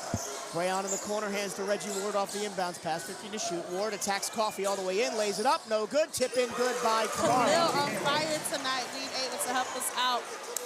Kamara's season high is 20. He's got 19 right now. All the way in the other end, bucket and the foul. Oh my goodness. The Wildcats just didn't get back defensively as Jesus Carlero Martin comes back in. 65-52, the lead is 13. The biggest the lead has been is 16 at 48-32 right at the second half. Start of the second half, rather. Freeman and Thomas in the game right now, along with Kamara, Martin, and Ward. Brayon attacks, gets the screen all the way in, scores the bucket. Nice screen by Reggie Ward that time. And Brayon Freeman, in only 13 minutes, has 8 points. Slowly creeping back up with 5 minutes left in the game. Definitely want to see. Wildcats need a ton of stops. Yeah. Including one right now. In the second half, FAMU used 50% from the floor. Chapman around a high ball screen at the free throw line. Dishes to Matthews. Step back, three-pointer, good. Milt Matthews now up to 19. Getting milked right now. Matthews 19, Young 20. The Rattler duo has torched the Wildcats offensively tonight. Brayon driving in, through contact, foul called. That'll go to the free throw line, but the lead is now 14. And it doesn't. They've been keeping away us. It doesn't matter what the Wildcats do offensively, even if they have been better in the second half. They've already outscored what they did in the first half with 5 minutes to go, 28-26. But it's been so easy. 51% from the floor for FAMU in the second half. 50% even for the game. They came back for revenge. That's really what it was. They came back for revenge. And they've got it. So Brayon Freeman's going to go to the line. I have such high hopes for this team. You know, with 5 minutes left on the clock, there still can be a chance. Well, tonight we ran into a buzzsaw, and hopefully we can put it behind us as we go to the SWAC tournament next Thursday, first round quarterfinal against, we might play FAMU again. Yeah. And I'll tell you what right now, I don't want that. No, not at all, especially if we're not ready for us to be able to come back in with the right mentality on how to go against them. First penalty shot was good by Freeman. He lines up for the second one and connects. So he's up to 10 points in just 14 minutes in his first game back. Wildcats come with some full court press. The Rattlers break it, almost turn it over. Matthews spins away from Freeman. Ball poked away from Matthews from behind by Kamara. I'll tell you what, no matter the outcome in this game, Khalil Kamara has been excellent tonight. Thomas in the corner, Kamara, three on the way, no good. Offensive rebound, Ward to Kamara. Bucket of the foul on the baseline. Is that the answer? I mean, is the answer to give the ball to Kamara? I mean, tonight it is. He's got a season high 21 and counting. Points. Yeah. And Khalil was a little bit slow to get up after landing hard on his back after scoring the bucket of the foul. But again, offensive rebound, Sabrina. They haven't been there tonight like not they at all. have it's been. Like they completely took it out from their mind and just decided not to play offensive rebounds. Those second point chances are what we need. We're down by 10. 4 minutes and 35 seconds left. We've been further along and came back quicker. They need to be able to get those second point chances. feed the beast, drive in the lane, mid-range point shooters, all of that. Kamar also ties his season high with 5 3-pointers made in the game. He makes the extra one, and it's a 9-point game, closest than it's been in quite a while. Anything can happen. Full court press again from the Wildcats. Still in the backcourt for Add that FAMU. pressure. And they break it across the timeline. Young all the way. Matthews on the right baseline. Back to the top for Coffee. And the Rattlers will just let the sand drain through the hourglass with 4:20 to go. I think the Wildcats the more maniacs are starting to realize we're only down Young by draws 9. a double team right at the midcourt line, gets the ball away to Coffee. He drives past Kamara all the way into the lane, pulls up, draws the foul on Thomas. It was unintentional. Thomas tried to pull his hand away, it but did definitely happen. he got him on the arm. And Trey Thomas's second foul. And once again, when the Wildcats have momentum, it doesn't really matter. It takes one thing for us to stop. Because FAMU is just going to go right back to the free throw line or right back to the drive and kick or drive and finish. And we have had no answers on the defensive side tonight. And they've only hit 5 threes, which is well below their season average. Yeah, so we've done our best to keep them shooting threes, but 38 points in the paint, they haven't needed it. Nope, not at all. Just drive in every time. Coffee, one of 2.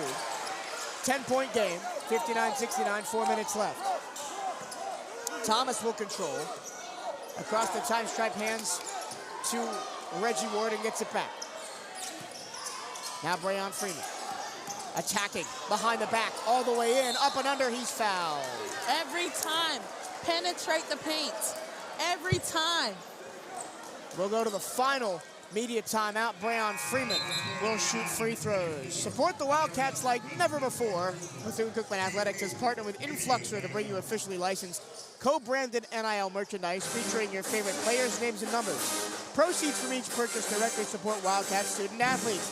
Show your support for your favorite Wildcats today at bcuathletics.com/NIL merch. And there is no BC without you. Show your support for Bethune-Cookman Athletics by joining the Wildcat Champions Club today. Help us build a championship culture at Bethune-Cookman. You can donate and join at bcuathletics.com/champions club today. That's bcuathletics.com/champions club. Shout out to softball.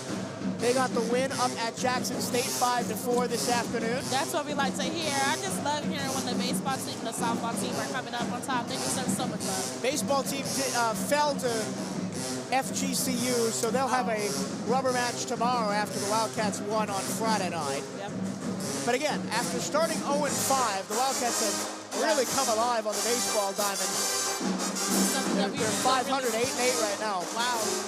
And SWAC plays starting next weekend. So it's coming on fast. Wow. Well, SWAC baseball moved from a conference-only schedule where you only play the teams in your division twice. Okay. So now you play everybody else once. So that's one more conference series. Oh, okay. So they took one, you get one fewer non-conference series. So that makes it a little bit easier on them as well, too. They got Alcorn State next weekend at the Jacksonville before that on Tuesday night.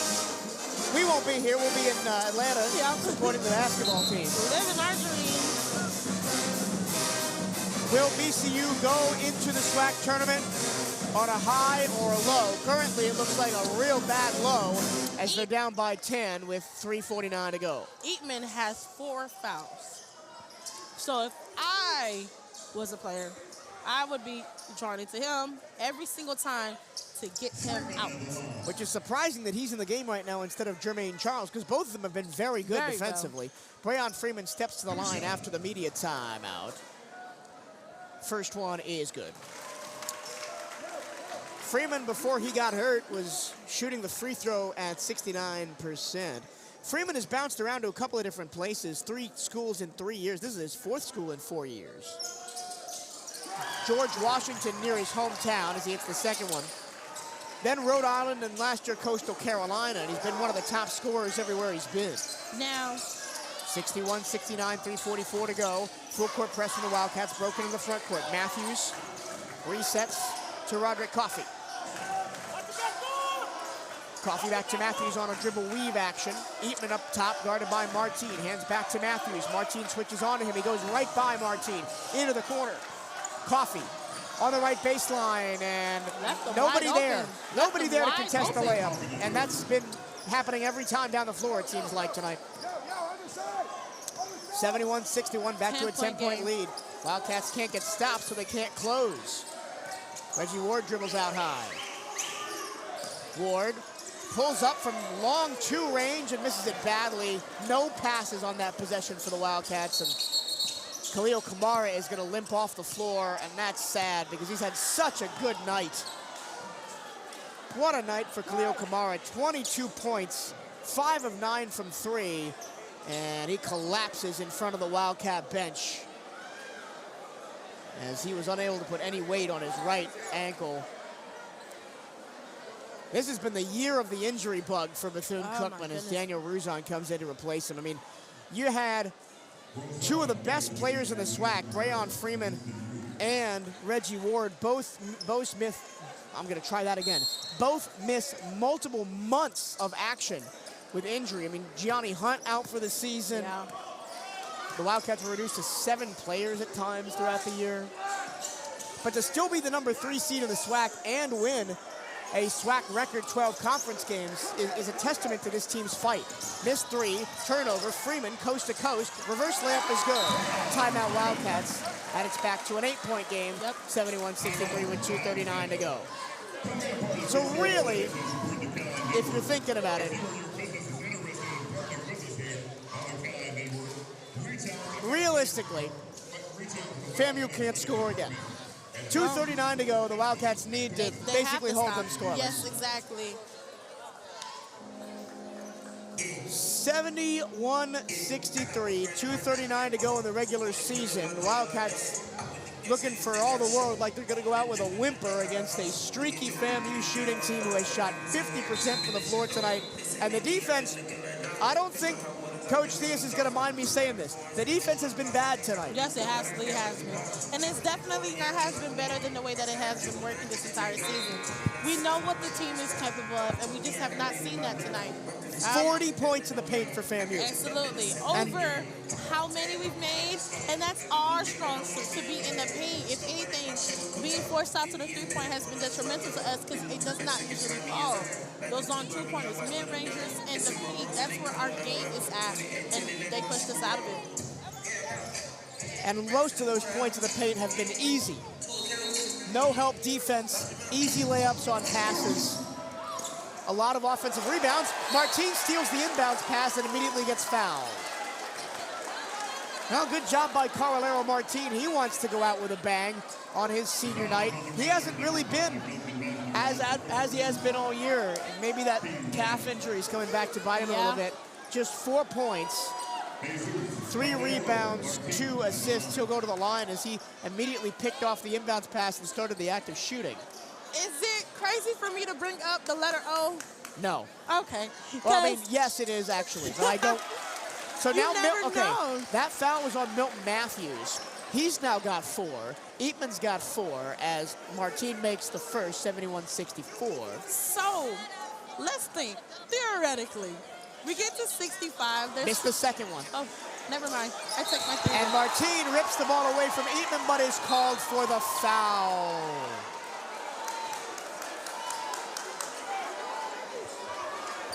Martin looks at the ref and shakes his head. I take my theory back. A frustrating night for Carolero Martin and the Wildcats. They full court press again. Matthews gets it in. Eatman double team. Back to Matthews. Young got to get it over. They do. Wide open is Chapman. He lost the ball, but it comes straight to Eatman underneath, and they'll reset with 15 to shoot. 2:20 to go. Sterling Young pounds the ball against the hardwood, just running that timeout. All the way outside. 3 to shoot, 2 to shoot. Takes a half-court heave, and he actually almost hit it. It bounces out. But FAMU's fine with that, just running time off the clock. Brayon Freeman rocks across half-court, 1:59 to go. Wildcats down by 7, excuse me. 71-64. Freeman to Ruzon. Back to Freeman, off a screen. Brayon hesitates and drives. Mid-range jump shot good for Brayon. 71-66, 1:41 to go. Wildcats will full court press again. Khalil Kamar being out, I think we found a new beast, and that is Brayon Freeman. Coming back with his debut of being gone for 2 months. Long pass, Chapman makes the catch in the opposite side of the field. They break the press again. Now pressure Coffee, and they'll let all 15 seconds drain again. It'll be 1 minute to go at the end of this possession. Coffee with Ward draped all over him, right in front of the scorer's table. Tries to get by him. Takes some contact. Almost lost the ball. Seneca Willoughby called for a reach-in foul with 2 seconds on the shot clock. It could have just held it down for just a little bit more. It could have been a shot clock violation. But that foul. First foul on Willoughby. The Wildcats have been very good about fouls tonight. Nobody with more than 2, although that's small pickings, as it's going to be a fresh 20 on the shot clock, as there's going to be under a minute left before the Wildcats get the ball back. They're down 71-66. Inbounding under their own bench, right back, all the way out, and they'll just hold it. Matthews wide open 3. And he missed it. Wow, that's usually a training ground 3-4. I think it's because everybody expected it to go in. 71-66, Wildcats with the ball, 53 seconds to go. Freeman in the corner, gives it up, underneath, and a traveling violation is going to be called. That I actually... No, sorry, an offensive foul is going to be called as Reggie Ward drove baseline. I couldn't really see it because the entire BCU bench stood up. He got the ball to go in the bucket, but it's an offensive foul, and that may be the last gasp for Bethune-Cookman in today's game. 47 seconds left, 71-66, and you're going to have to foul here. Have to. Tough on the seniors for the Wildcats. Jesus Carvalero Martin, Johnny Hunt, the 2 that are graduating out tonight, as we'll go to a full timeout. Too little, too late. I mean, a really good second half for the Wildcats offensively. They scored 40 points. Yeah. But the first half, they were nowhere near it. Defensively, they've been nowhere near it in the ball game. No, I honestly think what could have been better, or what could have happened a lot more, is if we had Brayon to start with. And I understand why it didn't happen, because he was injured and they were trying to ease him back in the game. But maybe a little bit earlier in the first half would have probably been a completely different trajectory of where, we would be at now. And what's really scary is the injury to Khalil Kamar. He did not look good coming off the floor. Yeah. He's got 22 points tonight, a game high, a season high for him on 5 threes, and to see him now potentially out. I mean, you get Brayon back, but are you going to lose Kamar, who's been really good? So it's just a battle of either or what can we do? But I think this game gave us a different perspective and understanding on what exactly is going to be needed going into the SWAC playoffs, especially if we're going to have to go against them again. Florida A&M up 71-66. They'll have the basketball after an offensive foul was charged to Reggie Ward as he drove baseline. He did put the ball in the bucket, but it didn't count.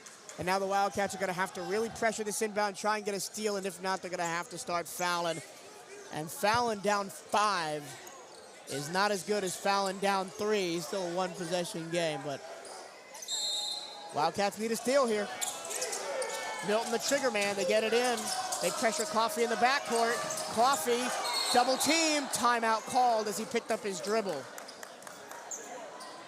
And there's down just 1 timeout left for either team. Great use of timeouts, though. Yeah, and it was a quick timeout, so the Rattlers still have 7 seconds to get it across on the next inbound. It's not like they're going to have to throw a Hail Mary pass or anything. They can still play their game. They've been really good against the press break. They've only turned the ball over once against the press. But I'm really happy to see the Wildcats being played a good defense, running the press, being smart. But it's just some of these things I wish we did earlier in the game. We could have been a lot further ahead than we were before. Speaking of turnovers, neither team has turned the ball over that much tonight. Yeah. Wildcats 8 turnovers, FAMU 6 turnovers. Points off turnovers, FAMU 9, Bethune-Cookman 6. Not a lot of fouls in the game. Very clean game, but FAMU has just dominated. Up 71-66, 43 seconds to go. 7 to get it across after the timeout. Matthews will once again trigger the inbounds play. Wildcats looking for a steal and a miracle here. Anything, something.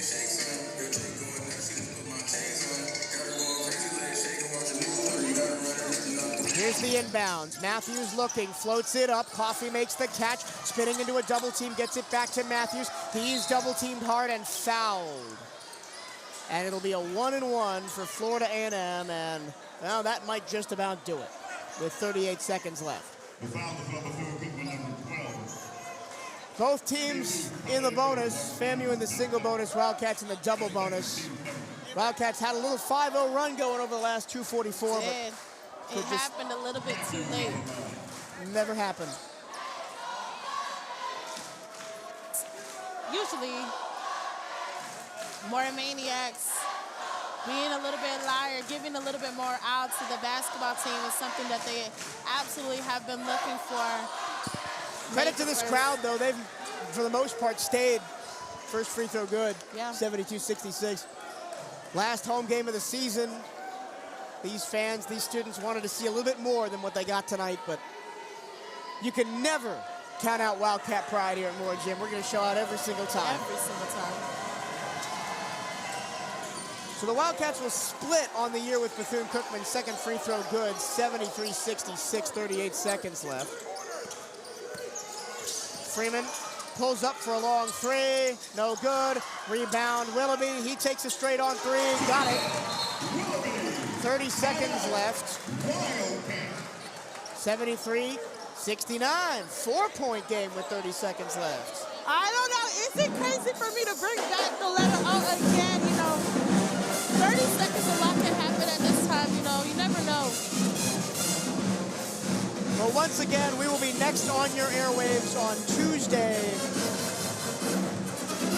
11 a.m. first tip. Pregame show will start about 10 minutes before that as the women's basketball team takes on the SWAC tournament first round against Mississippi Valley State. The men will play Thursday night at 6:30 against an opponent to be determined. One last check-in around the SWAC before we close for tonight. 62-66. The Jackson State wins over Mississippi Valley State. Grambling State has a 7-point lead over Alabama State, pointed at 50. No, sorry, it's a 13-point lead for Alabama State over Grambling with 3 minutes left in that game, 53-40.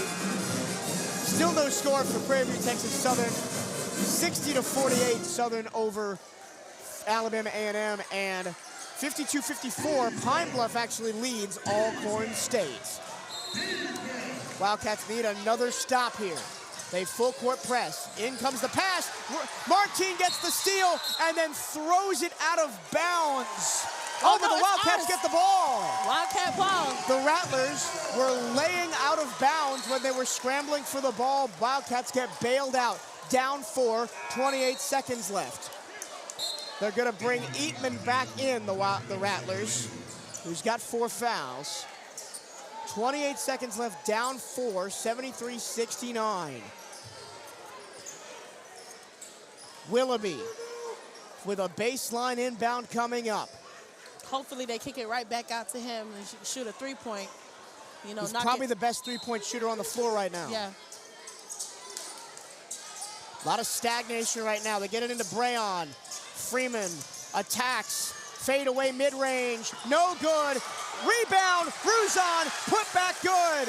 Press. 2-point game. Yes. 73-71. 21 seconds left. Are you kidding me? How has this happened? Timeout. Patrick Crary as the Rattlers were struggling to get the ball in bounds. And this is what we talked about, being in too close to bring out that letter O for overtime. It can happen in 21.8 seconds. We know what type of team we have. The type of basketball team that we have with the Wildcats, their offense and defense, they're a last-minute team. They put on everything they have with the last minute because they're going to go down with a fight every single time. How about Brayon, by the way? That was a gutsy shot. Goodness. One-legged step back at the free throw line. Onions. gutsy player, though, Mike. That's the type of player that he is. And this is, like I said, a preview to what we're about to see in the SWAC. And it's so exciting because we know how far we have come as a team to get there. Wildcats have come back from down 16 to down 2 with 21 seconds left. They need one more turnover. And this is the time that I wish that Gianni was here and we had him as Monster. I just know for a fact that we would have already gotten a steal. Gianni is crazy when it comes to defense. I've never seen anything like it before. So who is going to step on being that defensive player to get that steal that we're looking for? Both teams only have 5 steals tonight. I mentioned it's been a pretty clean game as far as turnovers and fouls go. Yeah. Jesus Carlero-Martin. Well, Jesus Carlero-Martin is the man talking in the huddle right now. He wants, on his senior day, his last career collegiate regular season game after 6 years dedicated to the college game. He wants a miracle to happen. The Wildcats need to steal the inbounds pass. If they don't get the steal, they got to foul immediately with 21 seconds left. Chapman will trigger the inbounds for Florida A&M on the baseline going left to right. 21 seconds to go. Crowd gets loud here at Moore Gym. Here we go. Are they going to hold it in? Watch the pick. The ball is batted out of bounds by Martin. Off the inbounds pass. Next time I'm hoping for a grab. I can't see. Yeah, no, the whole bench for Bethune-Cookman is standing up. Here, if you hear clapping in the background. That's Jesus. He's on fire right now. Oh, yeah. He's not letting down with no fight. He wants this one bad. Jesus has become a fan favorite in just one season wearing maroon and gold. Oh, can you imagine if we had him for a little bit longer? 21.5. Rattlers trying to get the ball in. Here comes the pass. They get it in. They trap in the backcourt and a foul on Roderick Coffey. Seneca Willoughby going to be called for it. Willoughby's second foul. 73-71. You got to hope for some kindness of strangers here and some missed free throws. The Wildcats have done it this year. This is going to be a 1-and-1. We got to make sure that our crowd morale is well and see if we can get some boos in, some loud noise making.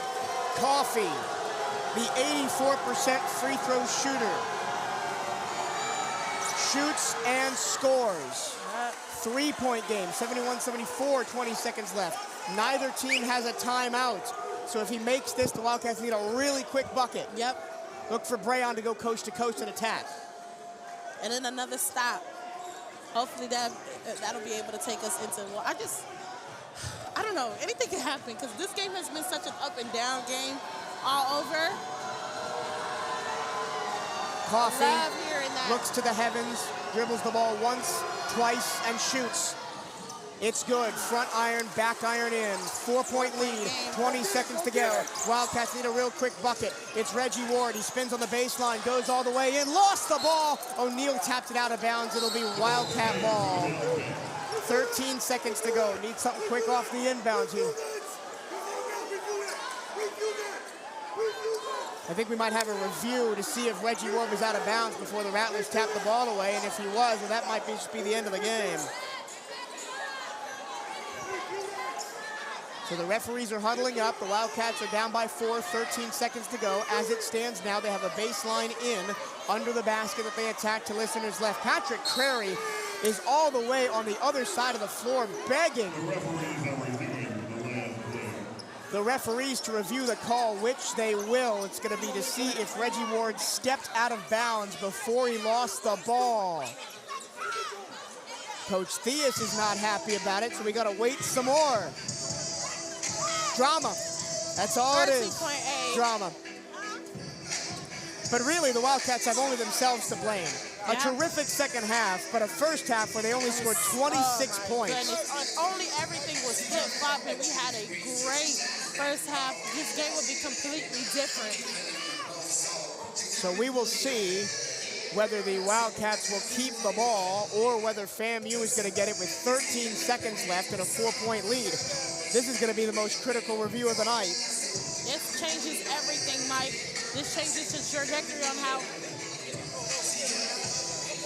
But the Wildcats did exactly what I thought they were going to do, which was attack the basket quickly. It wasn't Freeman, it was Reggie Ward. Wildcat ball after the review.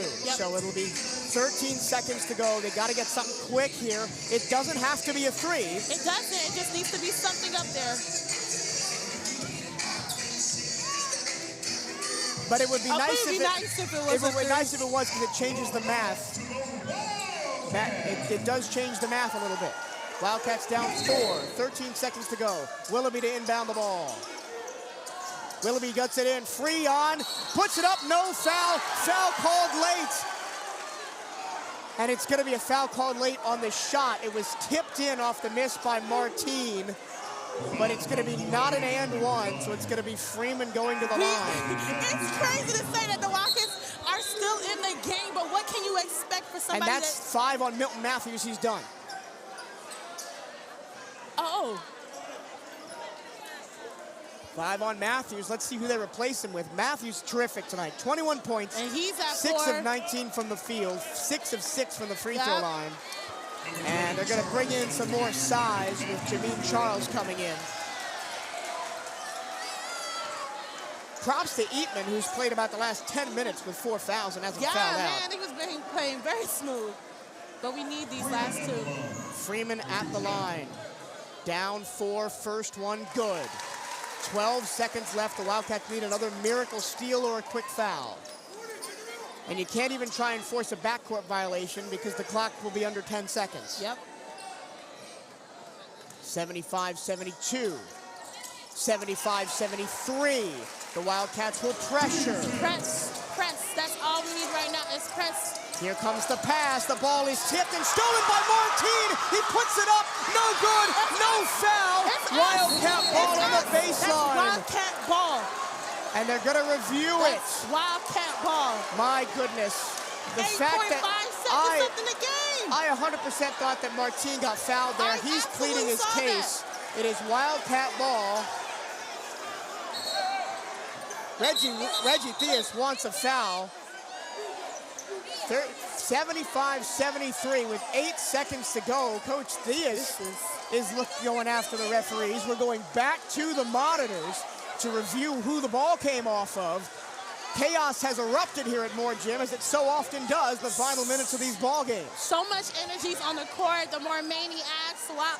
Oh my goodness, it's just a pleasure to be here. It's nothing like Moore Gymnasium. So if the call stands, it'll be Wildcat ball, baseline in, down by 2 with 8 seconds to go. And that's easy overtime right then and there.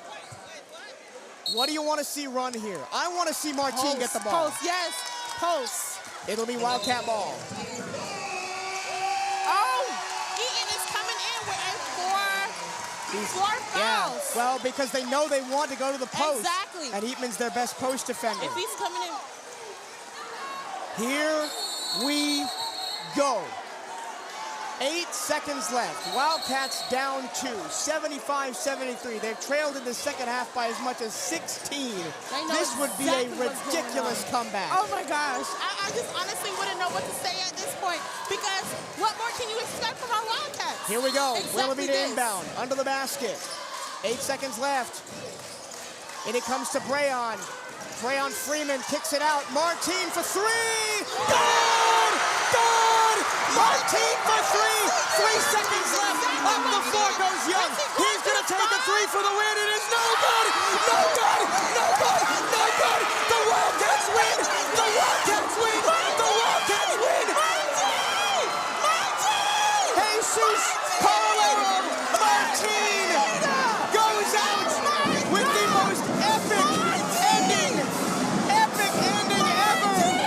The 3 from the corner for the win. Unbelievable. And there's some pushing and shoving after the final horn going on right in front of us here at the scorers table. The Wildcats win it 76-75.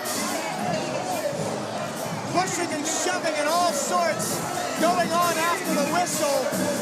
The officials, the coaching staffs, everybody trying to separate him. We have just seen one of the biggest miracles I've ever seen. One of the biggest Gym miracles I have ever seen. From 16 down, someone got Jesus Martin a Superman cape. Oh my goodness. Did this just happen?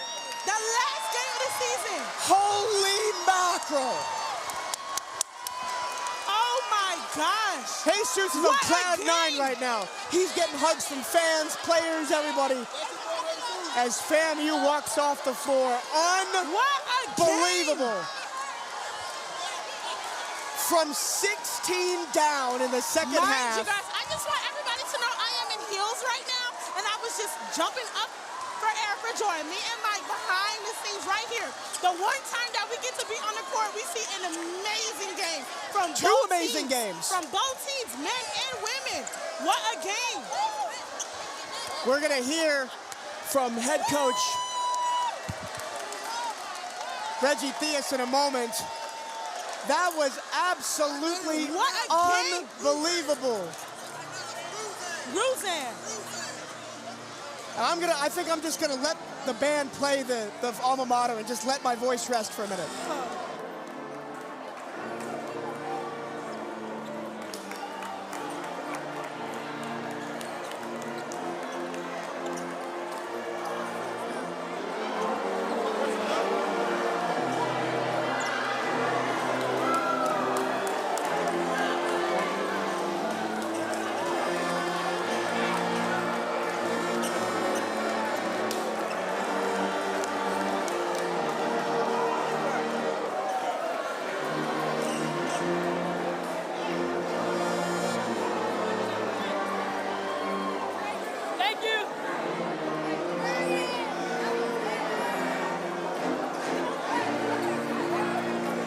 The Wildcats win the most outrageous game of the year, 76-75. They score the last 8 points. Wow. And steal one from Florida A&M. What a win! Oh my. We're getting high fives from everybody. That was Larry, our producer. We're producer at 1380 WLE, who also does the public address here, giving us high fives. We got a high five from the players and everybody. Oh my goodness. The only thing that comes close, Sabrina, was last year at FAMU when Seneca Willoughby hit that 3 in overtime for the win. And everybody went crazy. Seneca! Oh, I remember that game. Shades of Seneca Willoughby last year against FAMU. Absolutely. But it's Martin this year. Martin. The Spaniard who has been the hero. The Swiss Army knife. At times unsung.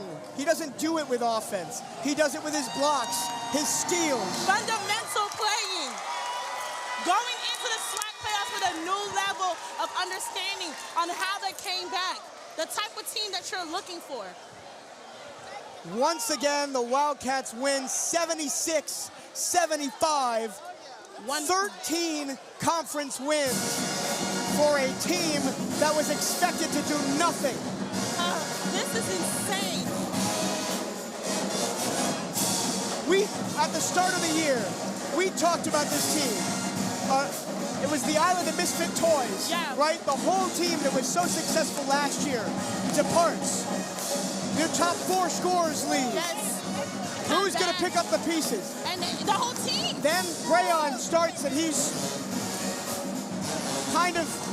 your guy. Then Trey Thomas comes in. After Brayon gets hurt, he's been the guy. And Martin has been Mr. Consistency. Through it all, doing it all. He had the triple-double as well.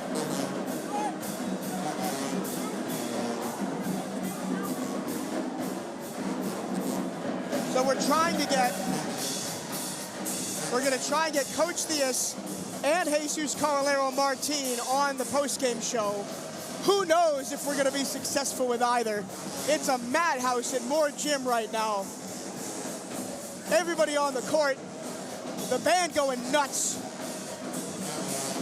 One of the greatest comebacks you will ever see.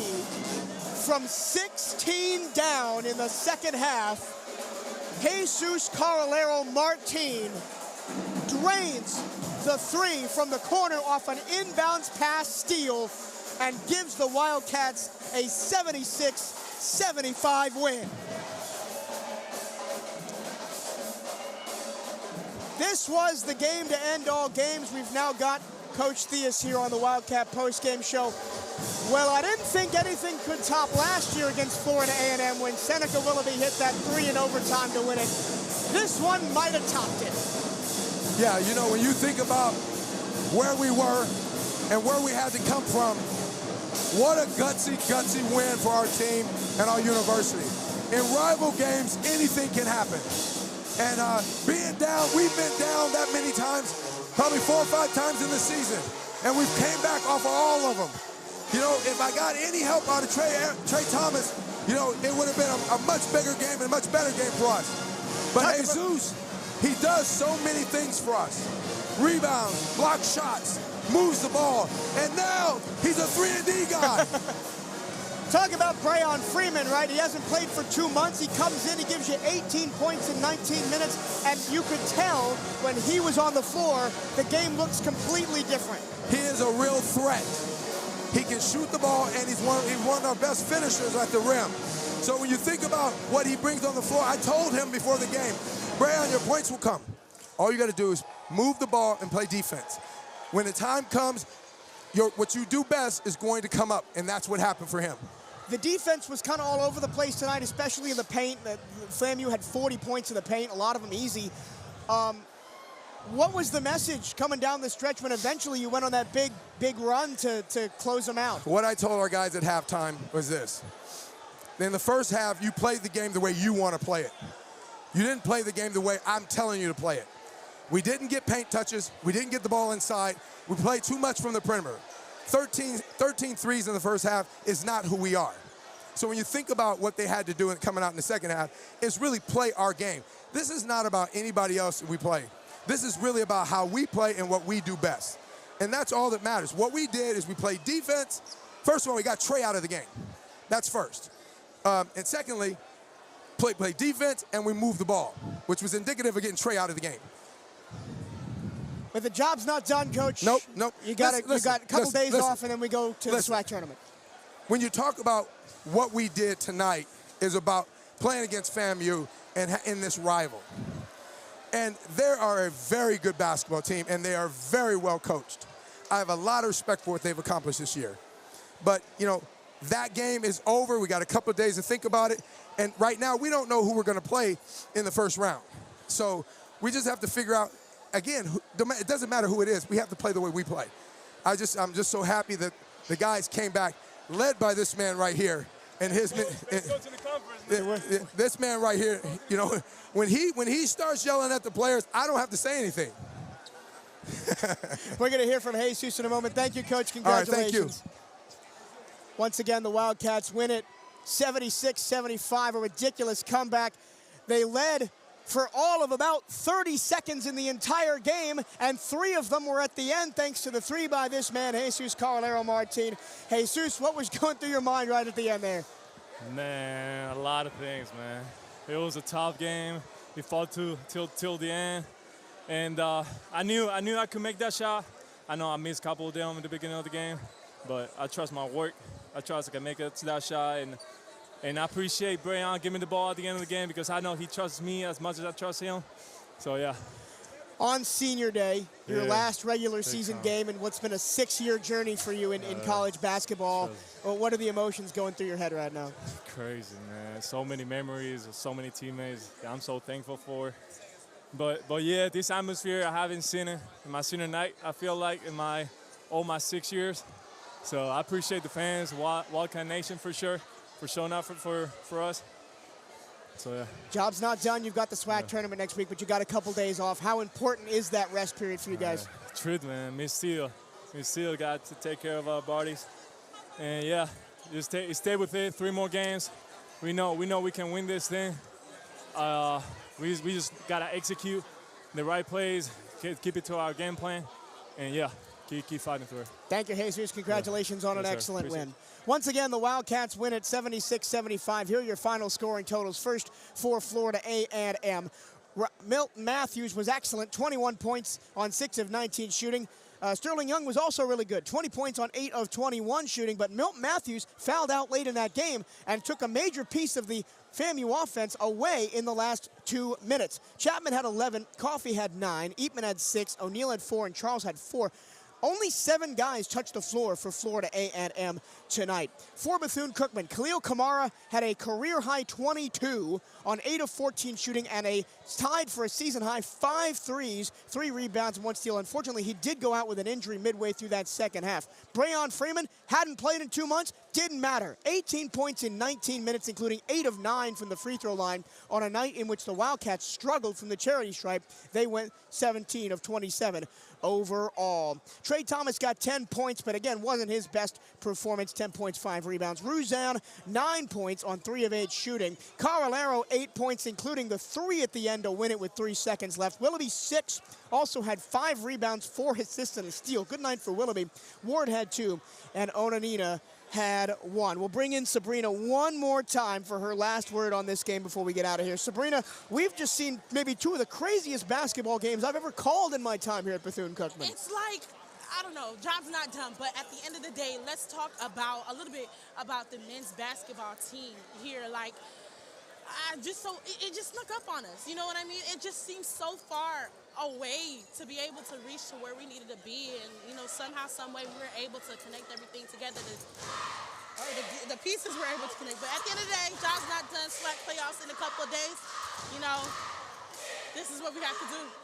Once again, the Wildcats snatched victory from the jaws of certain defeat, coming back from 16 down in the second half to take down Florida A&M 76-75 on a game-winning three-pointer by the senior on his senior night, Jesus Martin.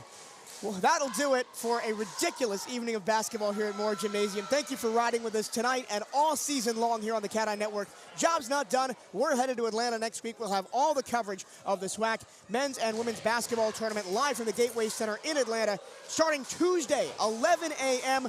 That's your tip time pregame show at 10:30 a.m. Eastern. For Michael Turillo, Sabrina Petit-Home, our entire Wildcat crew here at Moore Gymnasium, thank you so much for listening, and we'll see you next week.